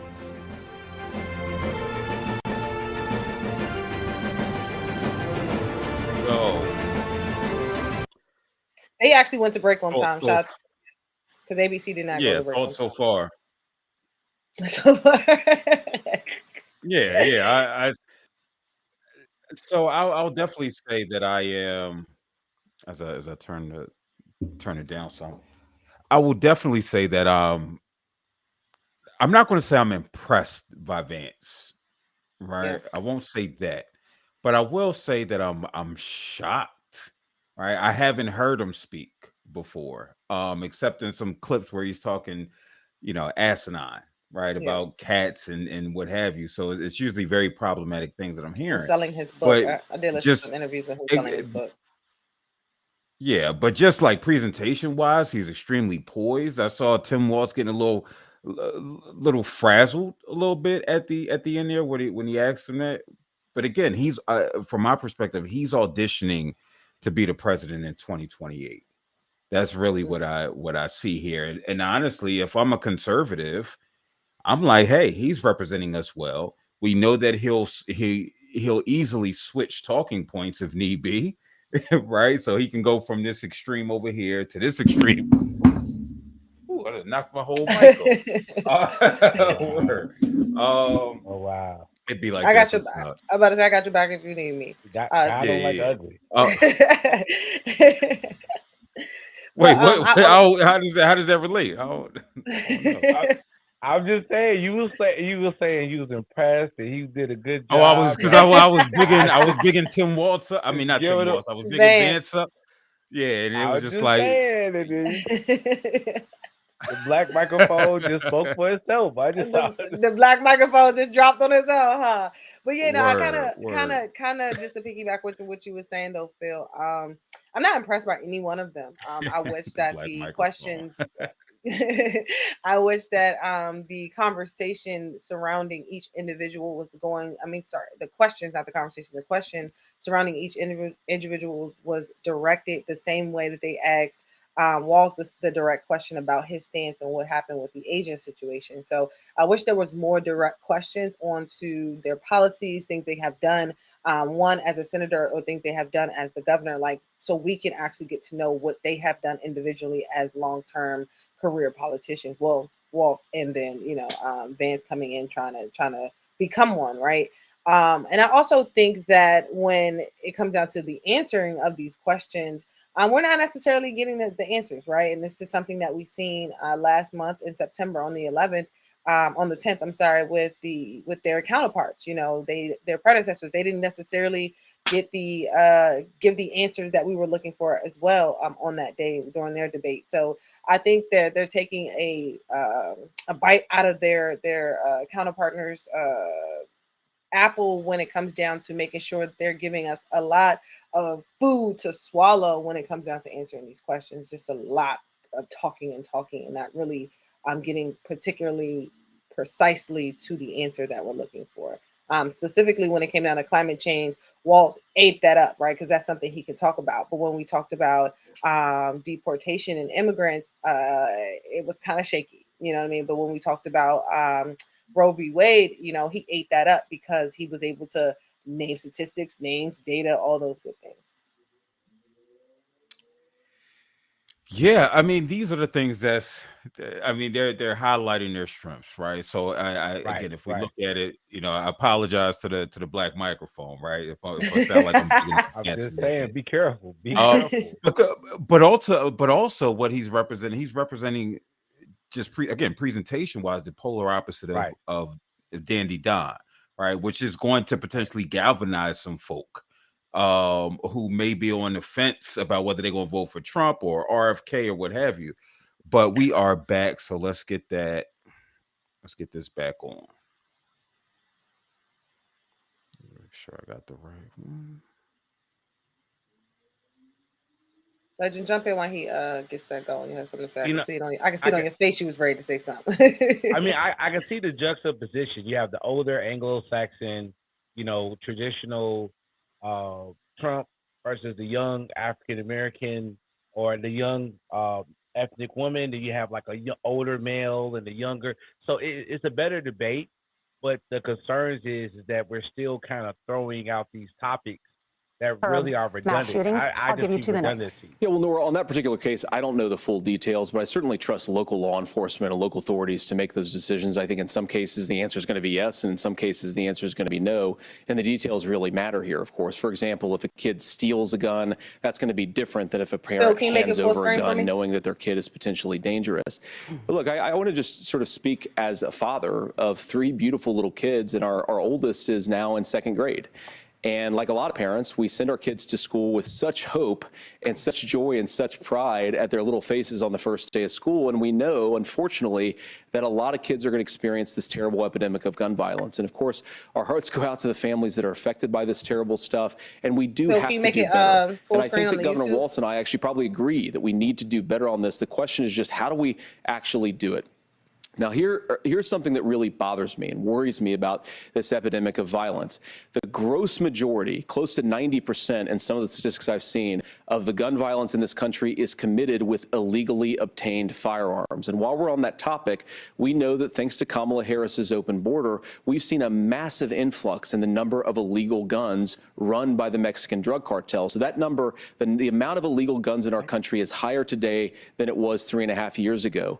But what do we do about the schools? What do we do to protect our kids? And I think the answer is, and I say this not loving the answer, because I don't want my kids to go to school in a school that feels unsafe or where there are visible signs of security. But I unfortunately think that we have to increase security in our schools. We have to make the doors lock better. We have to make the doors stronger. We've got to make the windows stronger. And of course, we've got to increase school resource officers, because the idea that we can magically wave a wand and take guns out of the hands of bad guys, it just doesn't fit with recent experience. So we've got to make our schools safer. And I think we've got to have some common sense bipartisan solutions for how to do that.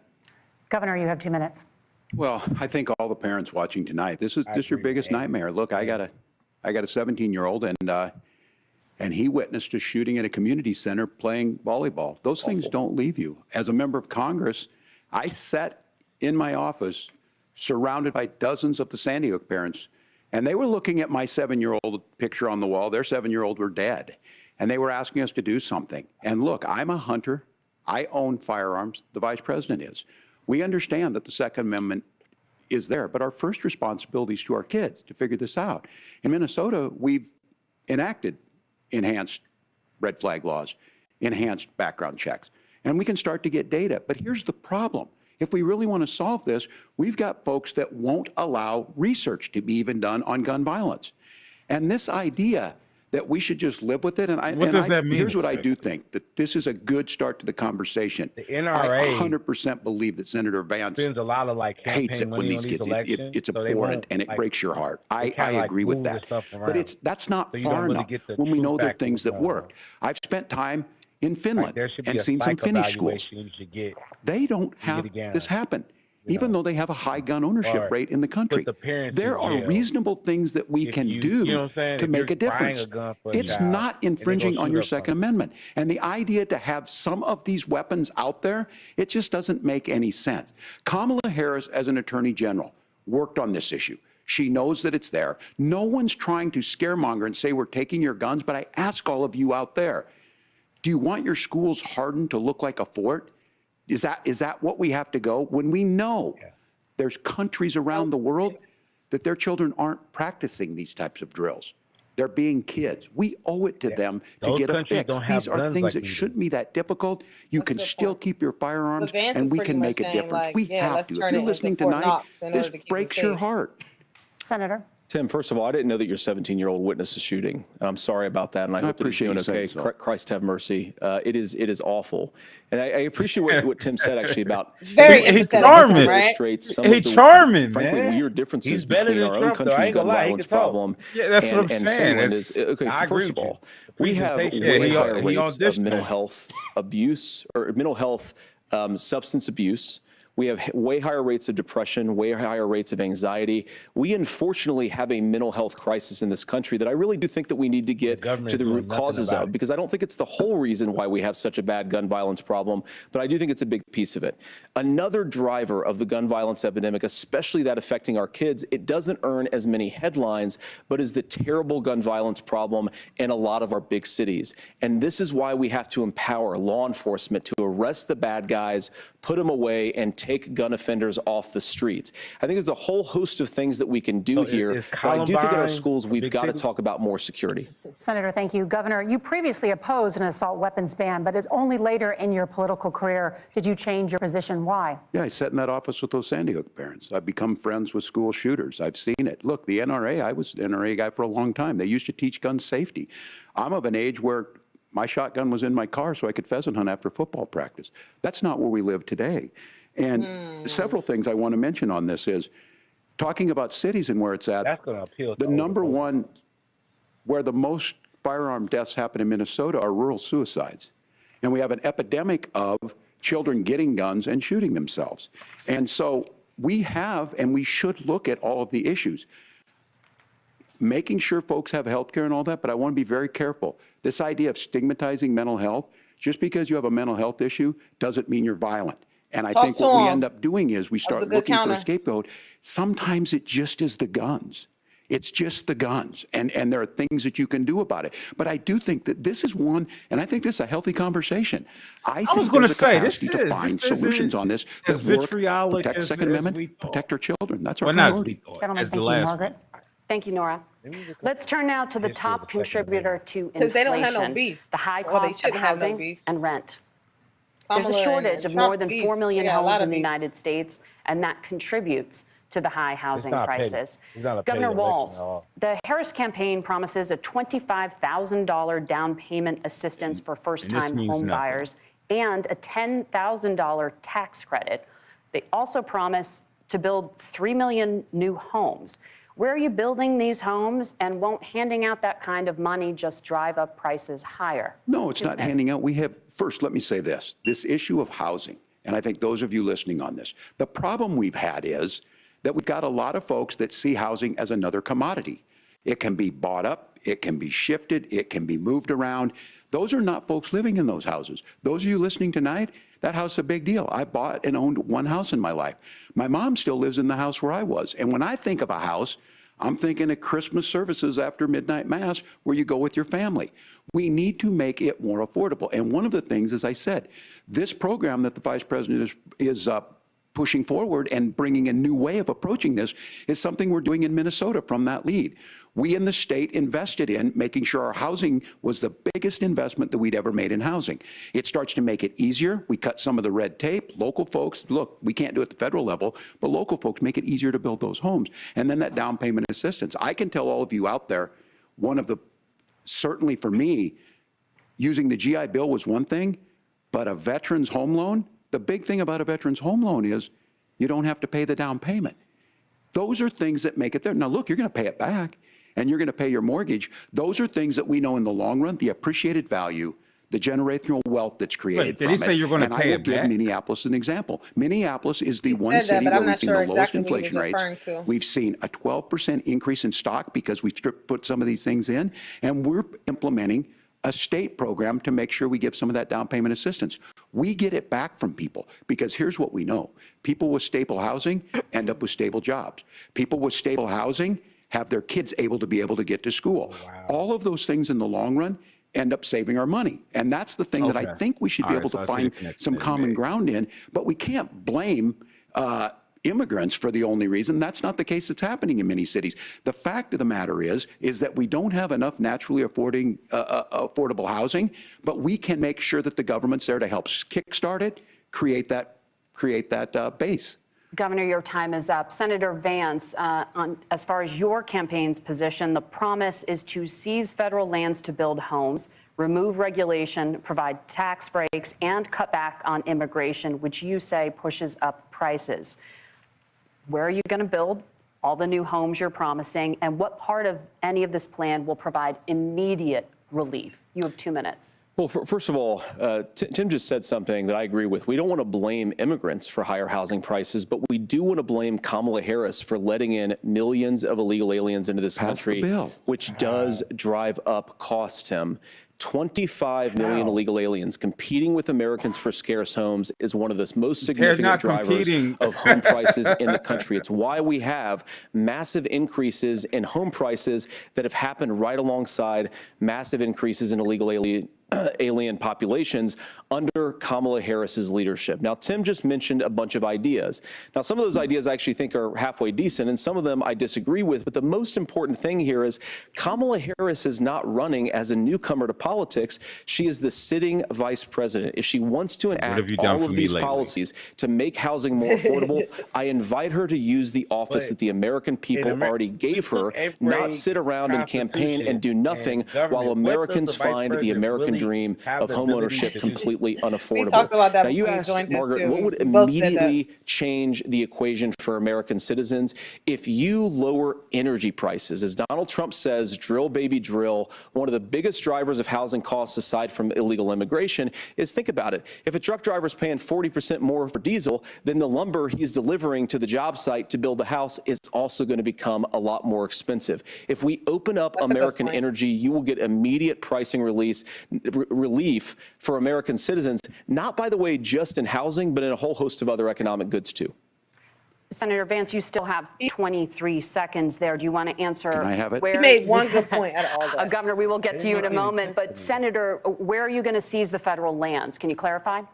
Well, what Donald Trump has said is we have a lot of federal lands that aren't being used for anything. They're not being used for a national park. They're not being used, and they could be places where we build a lot of housing. And I do think that we should be opening up building in this country. We have a lot of land that could be used. We have a lot of Americans that need homes. We should be kicking out illegal immigrants who are competing for those homes, and we should be building more homes for the American citizens who deserve to be here. Senator, your time is up. Governor, I do want to let you respond to the allegation that the vice president is letting in Well, of course, that's not true. And again, you have the facts. I guess we agreed not to fact check. I'll check it. That, look, crossings are down compared to when Donald Trump left office. But it's, again, blaming and not trying to find the solution. I was going to ask, though, on this question, are we going to drill and build houses in the same federal land? And I think when people hear federal lands, these are really important pieces of land. Now, Minnesota doesn't have a lot of federal lands. I know in the western part of the countries we do. There's not a lot of federal lands in and around Minneapolis, for example. So the issue is I don't understand the federal lands issue unless we see this, and I worry about this as someone who cares deeply about our national parks and our federal lands. Look, Minnesota, we protect these things. We've got about 20% of the world's fresh water. These lands protect. They're there for a reason. They belong to all of us. But again, this is when you view housing and you view these things as commodities. Like, there's a chance to make money here. Let's take this federal land and let's sell it to people for that. I think there's better ways to do this. We've seen it in Minnesota. We're able to refurbish some of these houses. We're able to make some investments. That gets people in. And I'm still on the fact on this. Economists, Senator Vance, you said you don't like the economists. Which economists are saying that it is immigrants that's adding to the cost? Governor, your time is up. But Senator, on that point, I'd like for you to clarify. There are many contributing factors to high housing costs. What evidence do you have that migrants are part of this problem? Well, there's a Federal Reserve study that we're happy to share after the debate. We'll put it up on social media, actually, that really drills down on the connection between increased levels of migration, especially illegal immigration, and higher housing prices. Now, of course, Margaret, that's not the entire driver of higher housing prices. It's also the regulatory regime of Kamala Harris. Look, we are a country of builders. We're a country of doers. We're a country of explorers. But we increasingly have a federal administration that makes it harder to develop our resources, makes it harder to build things, and wants to throw people in jail for not doing everything exactly as Kamala Harris says they have to do. And what that means is that you have a lot of people who would love to build homes who aren't able to build homes. I actually agree with Tim Walz. We should get out of this idea of housing as a commodity. But the thing that has most turned housing into a commodity is giving it away to millions upon millions of people who have no legal right to be here. What are the federal regulations? I deal with this as a governor. You can very quickly reply. I'm sorry. I get this as a governor, and I don't necessarily disagree with that in some cases, many of those are local, many of them are state. I don't know which ones are federal, but I think whenever we talk regulations, people think they can get rid of them. I think you want to be able to get out of your house in a fire. I think you want to make sure that it's fireproof and those types of things. So which are the regulations? Because the vice president's not responsible for those. Congress writes those. Governor, thank you. Gentlemen, Good point.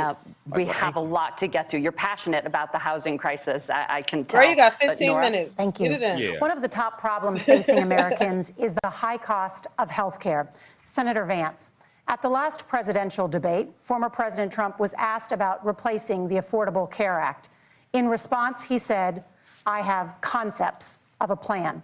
Since then, Senator, you've talked about changing how chronically ill Americans get health Thank you, insurance. Ann, for your comment. Can you I agree with explain you on that how one. that would work? Gentrification is And real. can you guarantee that Americans with pre-existing conditions won't pay more? I'll give you 2 minutes. Well, of course, we're going to cover Americans with pre-existing conditions. In fact, a lot of my family members have gotten health care. I believe, members of my family actually got private health insurance, at least for the first time, switched off of Medicaid onto private insurance for the first time under Donald Trump's leadership. And I think that, a lot of people have criticized this concepts of a plan remark. Look, it's very simple common sense. I think as Tim Walz knows from 12 years in Congress, you're not going to propose a 900-page bill standing on a debate stage. It would bore everybody to tears, and it wouldn't actually mean anything because part of this is the give and take of bipartisan negotiation. Now, when Donald Trump was actually president, and again, he has a record to be proud of, prescription drugs fell in 2018 for the first time in a very long time. Under Kamala Harris's leadership, prescription drugs are up about 7%. Under Donald Trump's entire 4 years, they were up about 1.5%.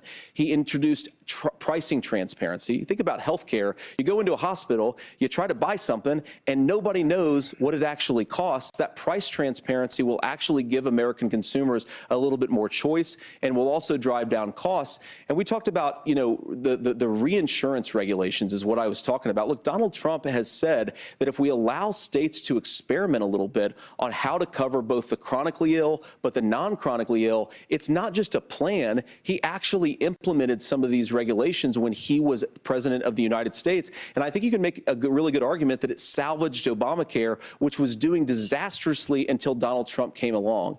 And I think this is an important point about President Trump. Of course, you don't have to agree with everything that President Trump has ever said or ever done. But when Obamacare was crushing under the weight of its own regulatory burden and health care costs, Donald Trump could have destroyed the program. Instead, he worked in a bipartisan way to ensure that Americans had access to affordable care. It's not perfect, of course, and there's so much more that we can do. But I think that Donald Trump has earned the right to put in place some better health care policies. He's earned it because he did it successfully the first time. Governor? All right, here's where being an old guy gives you some history. I was Vance, there at the creation of the ACA. And the reason it was so important is I come from a major healthcare state, home of the Mayo Clinic, home to Medical Alley, 3M, Medtronic, all of those. We understand healthcare. It's why we're ranked first on affordability and accessibility and quality of healthcare. And so what I know is under Kamala Harris, more people are covered than they have before. And those of you listening, this is critical to you. Now, Donald Trump all of a sudden wants you. Go back and remember this. He ran on the first thing he was going to do on day one was to repeal Obamacare. On day one, he tried to sign an executive order to repeal the ACA. He signed on to a lawsuit to repeal the ACA, but lost at the Supreme Court. And he would have repealed the ACA had it not been for the courage of John McCain to save that bill. Now, fast forward, what that means to you is you lose your pre-existing conditions. If you're sitting at home and you got asthma, too bad. If you're a woman, probably not. Broke your foot during football, might kick you out. Your kids get kicked out when they're 26. Kamala Harris negotiated drug prices for the first time with Medicare. We have 10 drugs that will come online, the most common ones that'll be there. But look, this issue, and when Donald Trump said, I've got a concept of a plan, it cracked me up as a fourth grade teacher because my kids would have never given me that. But what Senator Vance just explained might be worse than a concept, because what he explained is pre-Obamacare. And I'll make this as simple as possible because I have done this for a long time. What they're saying is, if you're healthy, why should you be paying more? So what they're going to do is let insurance companies pick who they insure, because guess what happens? You pay your premium, it's not much. They figure they're not going to have to pay out to you. But those of you a little older, gray, got cancer, you're going to get kicked out of it. That's why the system didn't work. Kamala Harris will protect and enhance the ACA. Governor, thank you. Senator, you have not yet Thank 'em. explained That's how you would protect people Two in a with row. pre-existing conditions or laid out that plan. Well, look, we currently have laws and regulations in place right now that protect people with pre-existing conditions. We want to keep those regulations in place, but we also want to make the health insurance marketplace function a little bit better. Now, what Governor Walz just said is actually not true. A lot of what happened and the reason that Obamacare was crushing under its own weight is that a lot of young and healthy people were leaving the exchanges. Donald Trump actually helped address that problem, and he did so in a way that preserved people's access to coverage who had pre-existing conditions. But again, something that these guys do is they make a lot of claims about if Donald Trump becomes president, all of these terrible consequences are going to ensue. But in reality, Donald Trump was president. Inflation was low. Take-home pay was higher. And he saved the very program from a Democratic administration that was collapsing and would have collapsed absent his leadership. He did his job, which is govern in a bipartisan way and get results, not just complain about problems, but actually solve them. Governor, did enrollment under the Affordable Care Act go up under the Trump administration? It's higher now that we've seen it go up. Look, people are using it. The system works. And the question about this of young people or whatever, that's the individual mandate piece of this. And Republicans fought tooth and nail saying, well, Americans should be free to do this. Well, then what happens is... So you think the individual mandate's a good idea? You shrink.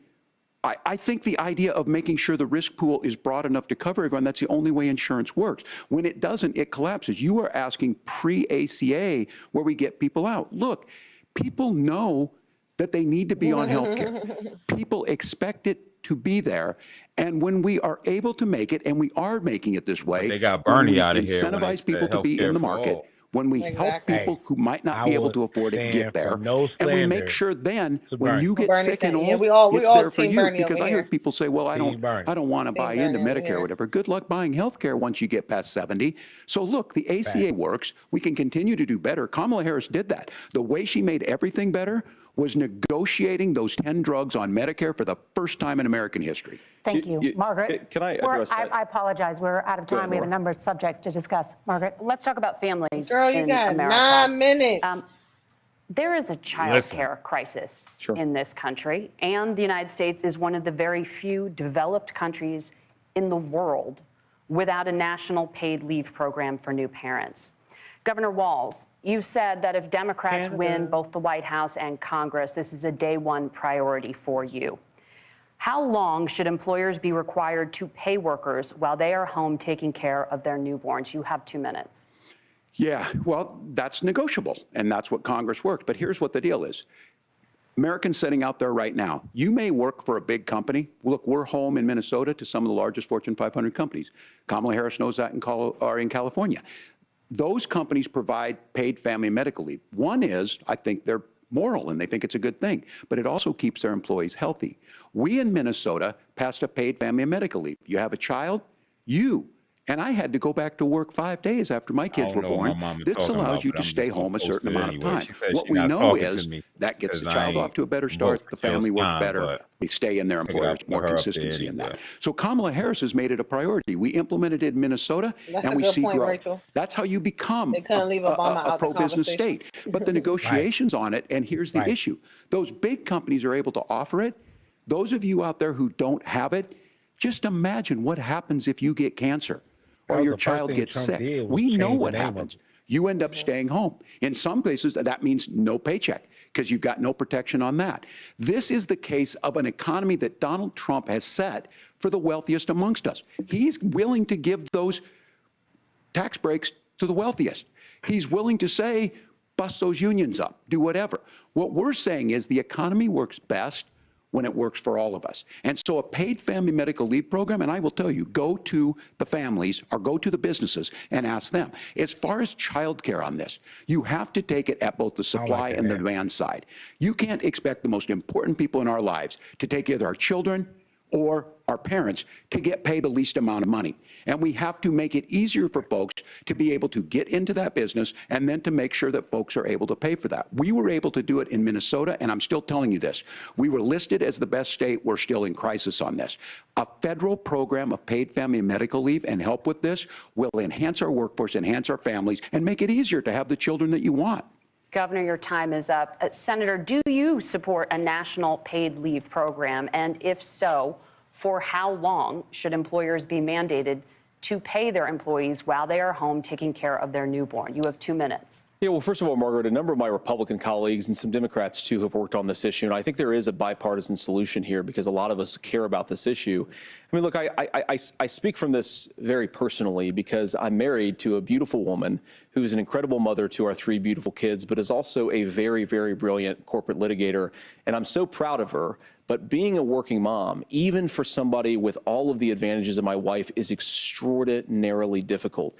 And it's not just difficult from a policy perspective. She actually had access to paid family leave because she worked for a bigger company. But the cultural pressure on young families and especially young women, I think makes it really hard for people to choose the family model they want. A lot of young women would like to go back to work immediately. Some would like to spend a little time home with the kids. Some would like to spend longer at home with the kids. We should have a family care model that makes choice possible. And I think this is a very important substantive difference between Donald Trump and Kamala Harris's approach. I mean, look, if you look at the federal programs that we have that support paid family leave right now, the Community Development Block Grant, and there's another block grant program that spends a lot of money from the federal government. These programs only go to one kind of child care model. Let's say you'd like your church, maybe you live in a rural area or an urban area, and you'd like to get together with families in your neighborhood to provide child care in the way that makes the most sense. You don't get access to any of these federal monies. We want to promote choice in how we deliver family care and how we promote child care, because look, it is unacceptable. And, you know, of course, Tim and I have been on the campaign trail a lot the past 7 or 8 weeks. And one of the biggest complaints I hear from young families is people who feel like they don't have options, like they're choosing between going to work or taking care of having a baby or not having a baby. Incredible burden. Like this would be the time to bring up the abortion. Country that like, does you're it, here for choice here, but not choice over what Senator, we've done with their thank body. you. You have also said, Senator Vance, many things about the American family. The Federal Reserve says parents will spend nearly as much on child care as they do on housing each month. Fam. So I want to get your thoughts on this. Listen, I don't President Trump recently said, I don't even pay a lot. as much as child care is talked about as being expensive, it's relatively speaking not very expensive compared to the kinds of numbers we'll be taking in. Is President Trump committed to the $5,000 per child tax credit that you have described? You have 1 minute. Well, what President Trump said, Margaret, I just want to defend my running mate here a little bit, is that we're going to be taking in a lot of money by penalizing companies for shipping jobs overseas and penalizing countries who employ slave laborers and then ship their products back into our country and undercut the wages of American we're going to workers. take that money. It's the heart of the we Donald got Trump y'all. economic That's plan. what he's saying. Cut taxes for American workers and American families. Cut taxes for businesses that are hiring and building companies in the United States of America, but penalize companies and countries that are shipping jobs overseas. That's the heart of the economic proposal. And I think what President Trump is saying is that when we bring in this additional revenue with higher economic growth, we're going to be able to provide paid family leave, child care options that are viable and workable for a lot of American families. The malarkey. I can't even. Can you clarify how that will solve the child care shortage? That's what I'm saying. Like, well, because as Tim said, a lot of the child care shortage is we just don't have enough resources going into the multiple people who could be providing family care options. And we're going to have to, unfortunately, look, we're going to have to spend more money. We're going to have to induce more people to want to provide child care options for American families, because the reason it's so expensive right now is because you've got way too few people providing this very essential service. That's not the case. Thank you, Senator. Governor Walz, your ticket also has some child care tax credit proposals. Do you think Congress will agree to the $6,000 credit for newborns and $3,000 credit for children over the age of 6, as your campaign has promised? Is that realistic? Well, if these members of Congress are listening to anybody, I can tell you, and this is the biggest issue. Everybody listening tonight knows. I mean, I'm sure they were shocked to hear it's not that expensive.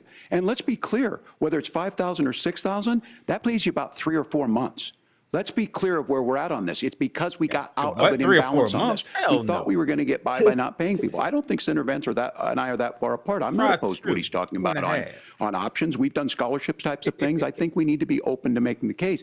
But the issue here is, the question you asked is, you're not going to pay for it with these tariffs. That's just adding another $4,000 on the family and taking less. So not only do they not get the money to pay for that, they're $4,000 in the hole. That's Wharton School. That's his alma mater. And so I think the issue here is Those members of Congress, I can't believe they're not. When I go to businesses, sure, they'll talk about taxes sometime, but they will lead with childcare and they will lead with housing, because we know the problem is, especially in a state like Minnesota, we need more workers because our economy is growing, but we need the workforce. Governor, thank you. We need to move on. Nora? Let's talk about the state of democracy, the top issue for actually ran out of Americans after time. the economy and inflation. After the 2020 election, President Trump's campaign and others filed 62 lawsuits contesting the results. Judges, including those appointed by President Trump and other Republican presidents, looked at the evidence and said there was no widespread fraud. The governors of every state in the nation, Republicans and Democrats, certified the 2020 election results and sent a legal slate of electors to Congress for January 6th. Senator Vance, you have said you would not have certified the last presidential election and would have asked the states to submit alternative electors.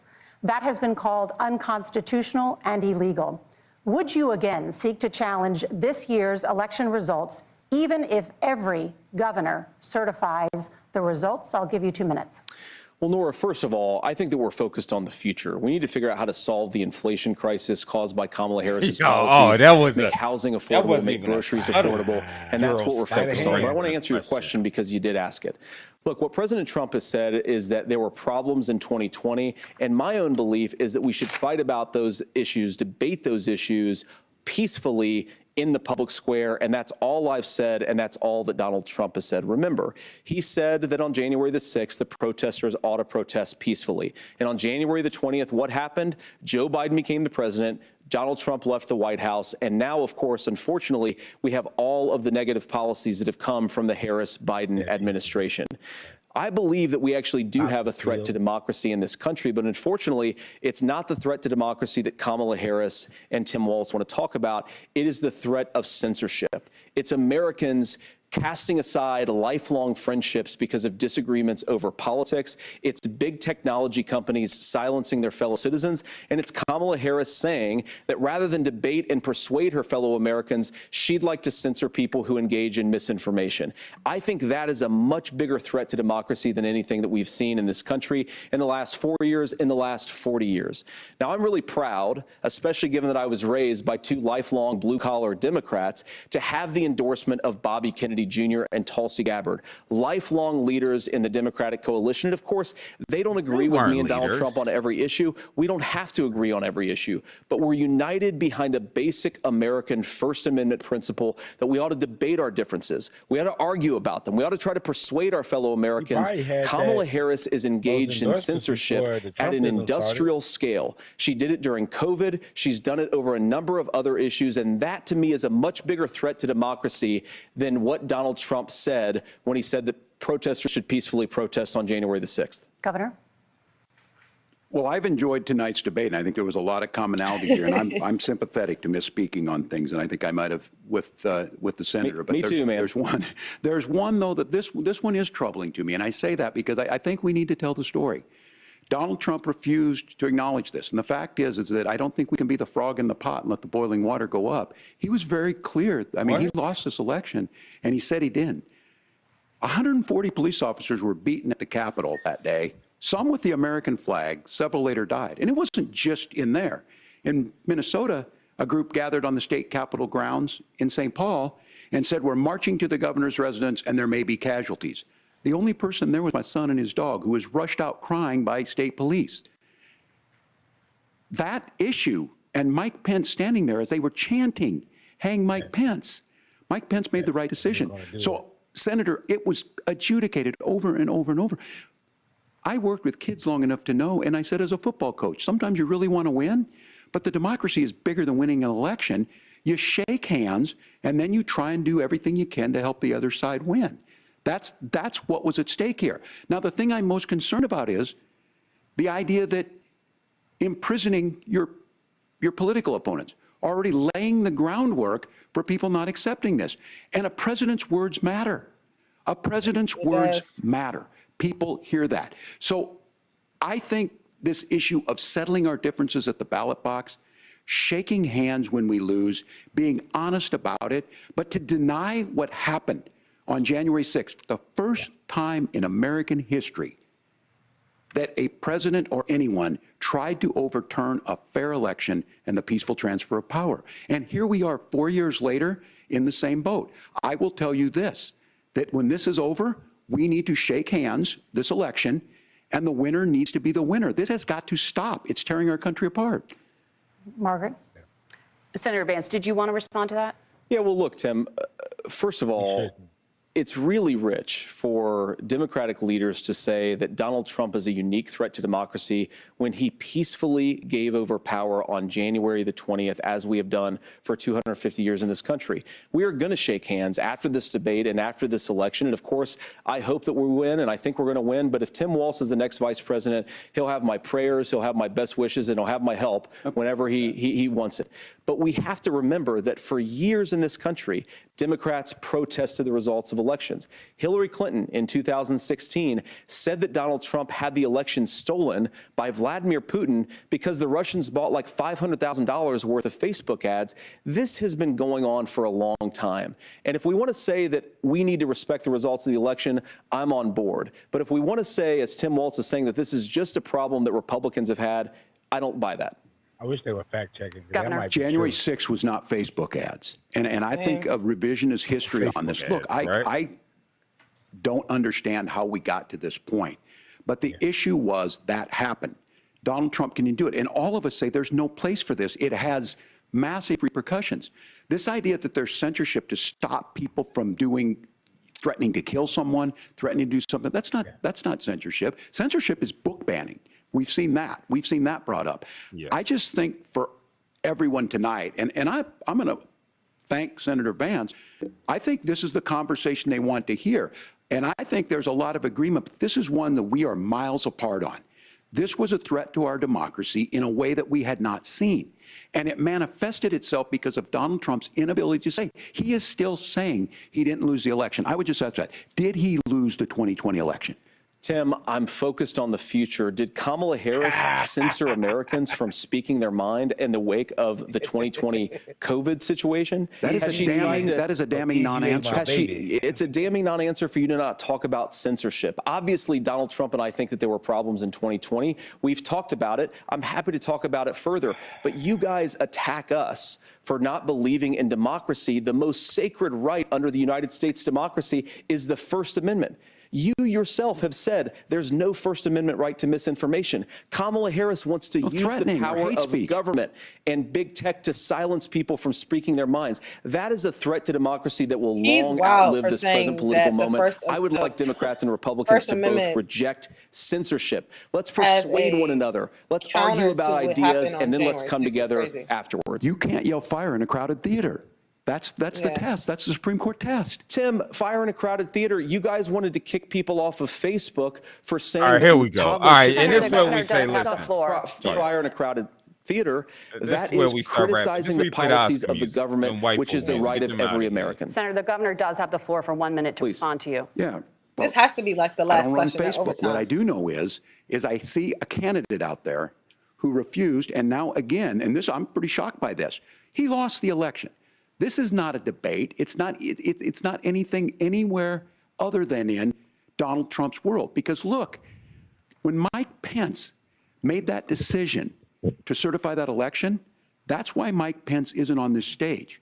What I'm concerned about is, where is the firewall with Donald Trump? Where is the firewall if he knows he could do anything, including taking an election, and his vice president's not going to stand to it? That's what we're asking you, America. Will you stand up? Will you keep your oath of office, even if the president doesn't? And I think Kamala Harris would agree. She wouldn't have picked me if she didn't think I would do that, because of course that's what we would do. So America, I think you've got a really clear choice on this election of who's going to honor that democracy and who's going to honor Donald Trump. Governor, your time is up. Thank you, gentlemen. We will be right back with both of our candidates. The CBS News Vice Presidential debate continues. Listen, you see my face. Yeah, that kind of threw me off.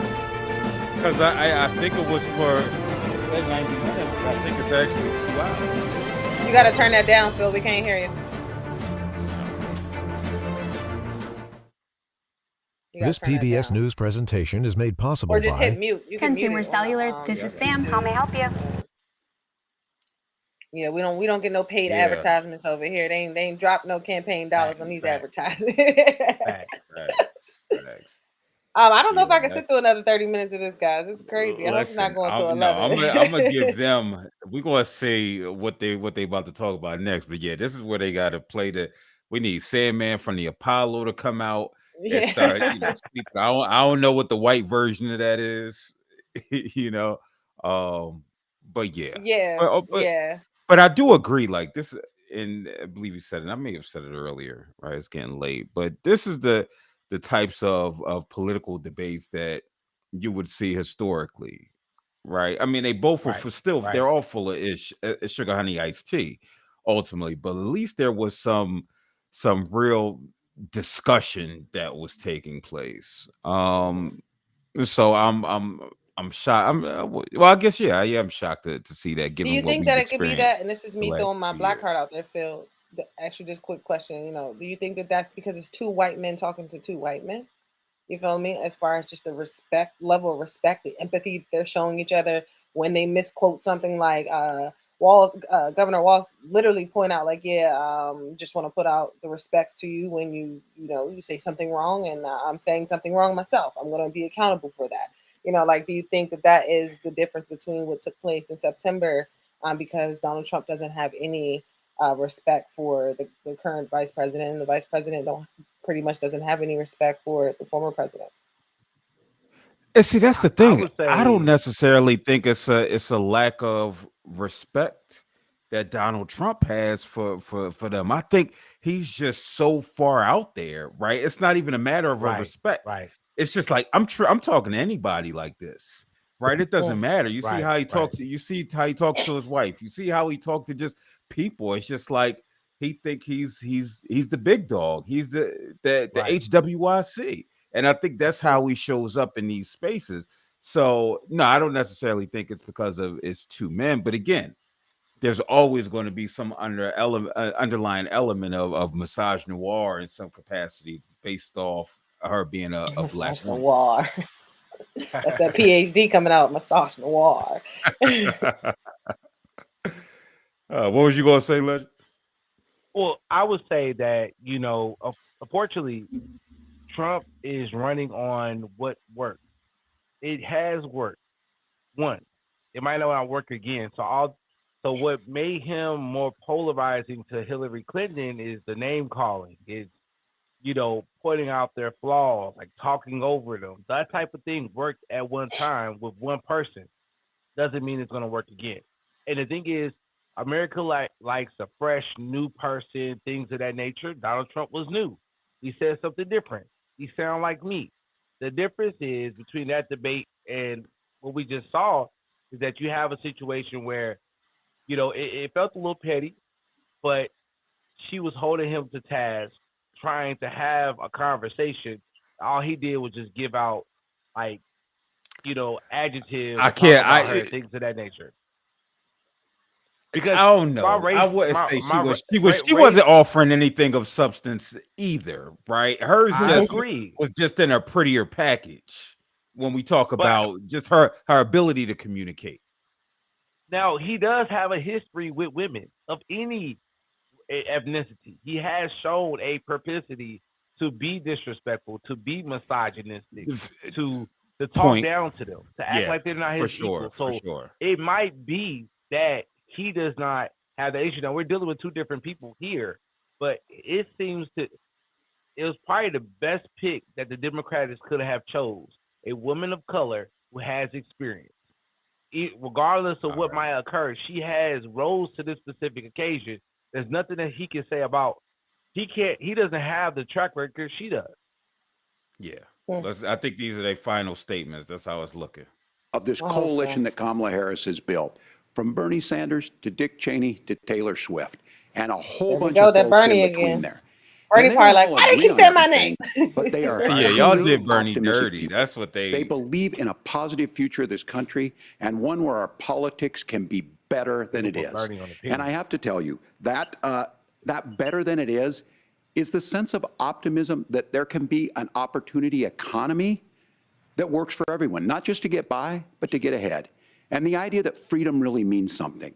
Not the freedom of government to be in your bedroom or exam room, but the freedom for you to make choices about yourself. Now, look, we all know who Donald Trump is. He's told us, and as Maya Angelou said, believe him when he told you that. His first inaugural address talked about American a black woman. And then he spent 4 If I years could trying throw to my do that. laptop and it Senator wouldn't Vance break. tonight Let's go, baby. made it clear he will stand with Donald Trump's agenda. He will continue to push down that road. Excuse me. Kamala Harris gives us a different option. Now, I'll have to tell you, I'm going to be careful about the quotes, but there's one that Senator Vance said that does resonate with me. He said, Donald Trump makes the people I care about afraid. A lot of America feels that way. We don't need to be afraid. Franklin Roosevelt was right. All we have to fear is fear itself. Kamala Harris is bringing us a new way forward. She's bringing us a politics of joy. She's bringing like real Jim solutions for the Gaffigan, middle too. class, and I she's see why they centering got him you on at the Saturday heart Night of that. Live. All the while asking everyone, join this movement, make your voices heard. Let's look for a new day where everybody gets that opportunity and everybody gets a chance to thrive. I humbly ask for your vote on November 5th for Kamala Harris. Governor Walz, thank Their you. slogan Senator is, Vance, your closing statement. We're Well, I not want to thank going Governor back. Walz, you folks at CBS, and of course the American people for tuning in this evening. And one of the issues we didn't talk about was energy. And I remember when I was being raised by my grandmother, when she didn't have enough Energy. money to turn on the heat We some did, and nights climate. because Ohio gets pretty cold at night, Didn't answer and the because question money about was often energy. very tight. And I believe, as a person who wants to be your next vice president, that we are a rich and prosperous enough country where every American, whether they're rich or poor, ought to be able to turn on their heat. We're a in the middle of prosperous cold country winter where night. everybody That's rich gotten or more poor. difficult Poor. thanks to Kamala Harris's energy policies. I believe that whether you're rich or poor, you ought to be able to afford a nice meal for your family. Whether you're That's rich or gotten poor. Rich or harder poor. because of Kamala Harris's policies.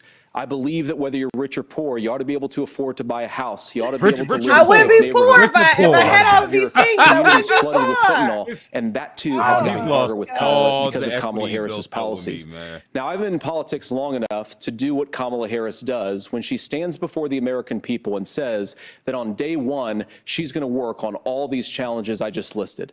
She's been the vice president for 3.5 years. Day one was 1,400 days ago, and her policies have made these problems worse.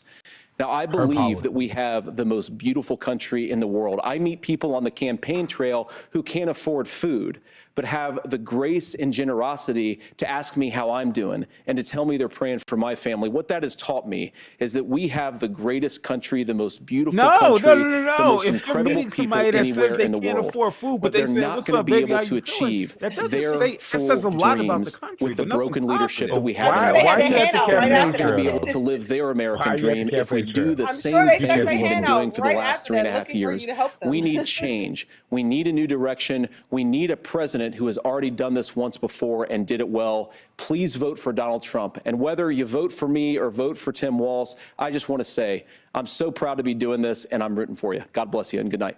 Senator Vance, Yeah, thank he you. crashed out on tried that to one. run. And thank you trying to run both for again. participating in the only vice presidential debate of this election cycle. I'm Margaret Brennan.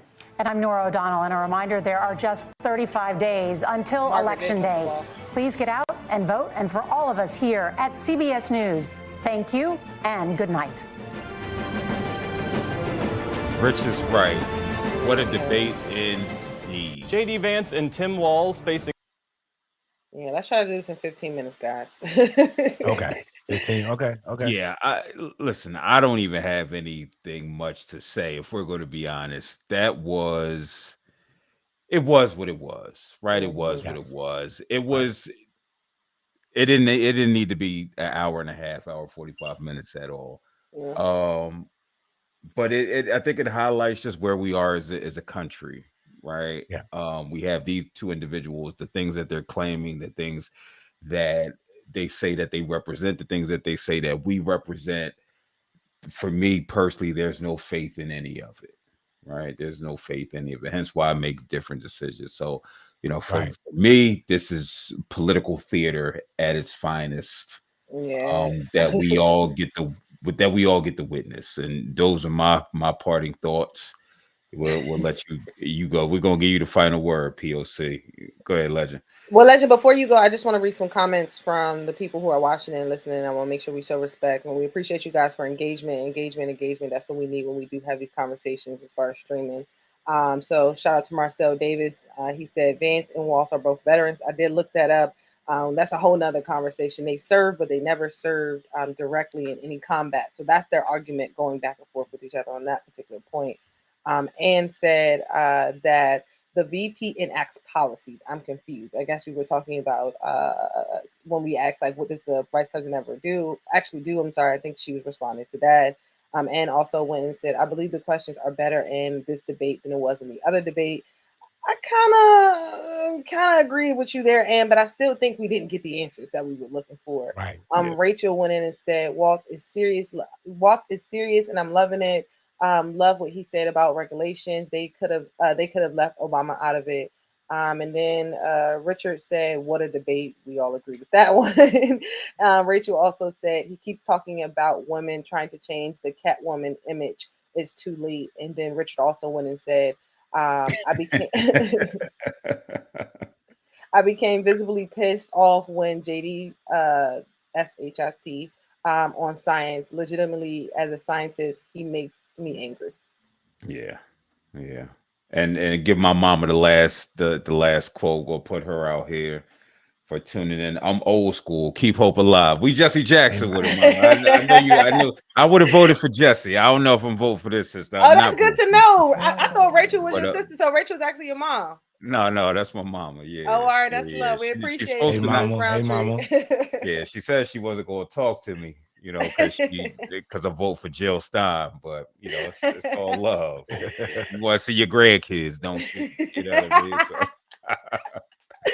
So but I Especially come because from that cost of child care, right? As we just heard. listen, Yeah. every Saturday, it's love. Shout out to the grandmas helping out for sure. Shout out. But Legend, For go sure. ahead and talk to us. I miss the old Kanye, straight from the go Kanye. I miss the old Republican Party. I mean, the thing that it was a better debate than the last debate. It wasn't like barbershop talk. It was more uniform, more decent. I missed the fact checking. I think that's very important because what you have at one party talking to a demographic of people that really do not care about the facts. It's about how salacious it is. Is BH1 so we talking at the restaurant, you throw some water on my face. That's what's going on, opposed to the facts. Like the fact that most questions weren't actually answered directly. It was sleight of hand, go back to this, go back to that. That was really bothersome. Even though he had a better presentation, he was more eloquent than Trump. Questions, a few things he said that didn't make any sense, that they didn't answer directly. And we just need to have more direct answers. And then if you give an answer, let's have some more fact checking. I did miss that. I know it makes a longer election. I get that part. But the American people need to know if you're telling the truth or not. Yeah. I mean, you're definitely bad. We know if you're telling the truth or not, because I feel like there's a whole bunch of lies. It's just which lie smells the best. For sure. And to piggyback off of both of you, my sentiments is very simple. I feel like the American people got to see a taste of who these gentlemen were. Again, like they both stated, and like Vance came straight out and said, we don't even know who you are, right? So them coming out and giving us a little taste of who they are and what they can offer. I feel like by Tim being in government for so long, being the governor, being from senator to governor in this state of Minnesota, I think that has helped him in these political conversations to be able to have numbers and data to say this is what we have done in Minnesota, this is what we're doing currently as Democrats, because I've been in these seats in these conversations. I was there. I was there for both. I was elected as senator during Donald Trump's term, and he was elected as governor during Donald Trump's term, and then reelected during Joe Biden's term. So the fact that he can say he was elected twice, even during the uprisings in 2020 with George Floyd, that was his state at that time. So him being reelected after that shows that he has some type of veterancy standpoint on how these conversations can roll out. When it comes down to Vance, he's very new to the political world. He's been around it for a long time, but he's very new as far as being an elected official. So you can see that in some of his conversations and some of his responses, and also some of the interjections that he made when the governor was speaking, right? So I think that Vance also put his foot in his mouth a couple times trying to defend Donald Trump's January 6th situation, and that was crazy. He also put his foot in his mouth a couple times when it came down to childcare, right? Because this is the same person who made fun of women for not wanting to be parents because of all the obstacles that come along with being a parent as far as financial responsibilities. And he made fun of us in so many different ways, right? So, like one of the comments said, it's too late for you to kind of take that back. You already called us Catwoman, right? So I think he put his foot in his mouth again tonight with trying to clear that up without actually being a direct question. And I think CBS definitely dropped, the moderators definitely dropped the ball on that by not asking him a direct question about his stance on women when it comes down to all the statements he has made. This was a great way to address it on a national stage. And then also, just to wrap it up just a little bit more, I think that them both taking accountability towards the end about misinformation and disinformation that they were putting out there, and going back to your fact checking Corey statement, that was like a key eye opener for me as a voter. Like, okay, you're being accountable for things that you know you said incorrectly, or things you know that you just lied about, straight up lied about. So that made a little, lead way, I'm sure, with some American voters as well. And then it wasn't as much getting at your neck, not as much shade being thrown in this conversation, because I feel like the beef is not there between them. Like, I feel like and it's hard to manufacture that and keep that yeah. up throughout the course of that, Mm-hmm. and we saw that, For sure. And I think with Kamala and Trump, that is the entertainment. That's how they keep the American people watching, by doing the shady comments back and forth. Right. And with this particular, Salaciousness. with this particular VP debate, we didn't need that. We just need to know, how are you going to defend or back your running mate, and how can you clear up some of the thoughts? And what did Donald Trump say about the plan that he has? Concept. How can we clear up some of these concepts that your running mate has put out there during the first debate? Word. Well, listen, I wish I can give you something a little bit more, what have you. I just ain't got it. I don't got no in-depth analysis. I I'm don't only think your watching microphone this. can handle it. Yeah, I'm only watching, because I know this is what the people watching. The world knows where I stand at this point. Mr. Abolitionist, huh? When it comes to this, navigating this duopoly or what have you. But listen, it's been a dope few hours. I appreciate all of you who came in to be in the chat and watch this with us. Appreciate Legend for pulling up as always. Appreciate you, POC, Thank you for coming through. I'm putting you on the spot. We streaming on Wednesday at 8 a.m. Put you on the spot. Throwing it out there. Wednesday tomorrow at 8 a.m. Oh, today is Tuesday. All right, you're right. All right, we'll be back next. Okay. All right. We'll be back. Yeah. We're gonna circle back. All right, because we got a lot of feedback on that one. I want to keep that. Let me know, because I got, I'm an hour behind y'all, so I got some on.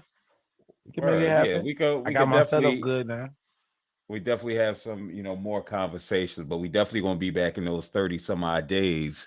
And as these electoral votes come in, saying who is or who's not going to be the next president of the United States. And so that means drink your ginkgo biloba. That means get your rest, because that goes late into the night. So again, I appreciate everybody for tuning in. Follow us on all the socials, Phil_Roundtree. If you are watching on YouTube, hit the subscribe button. Content comes when it comes. You know what I mean? Y'all already know, if you rocking with me, I go off field, baby. You know what I mean? I go off field.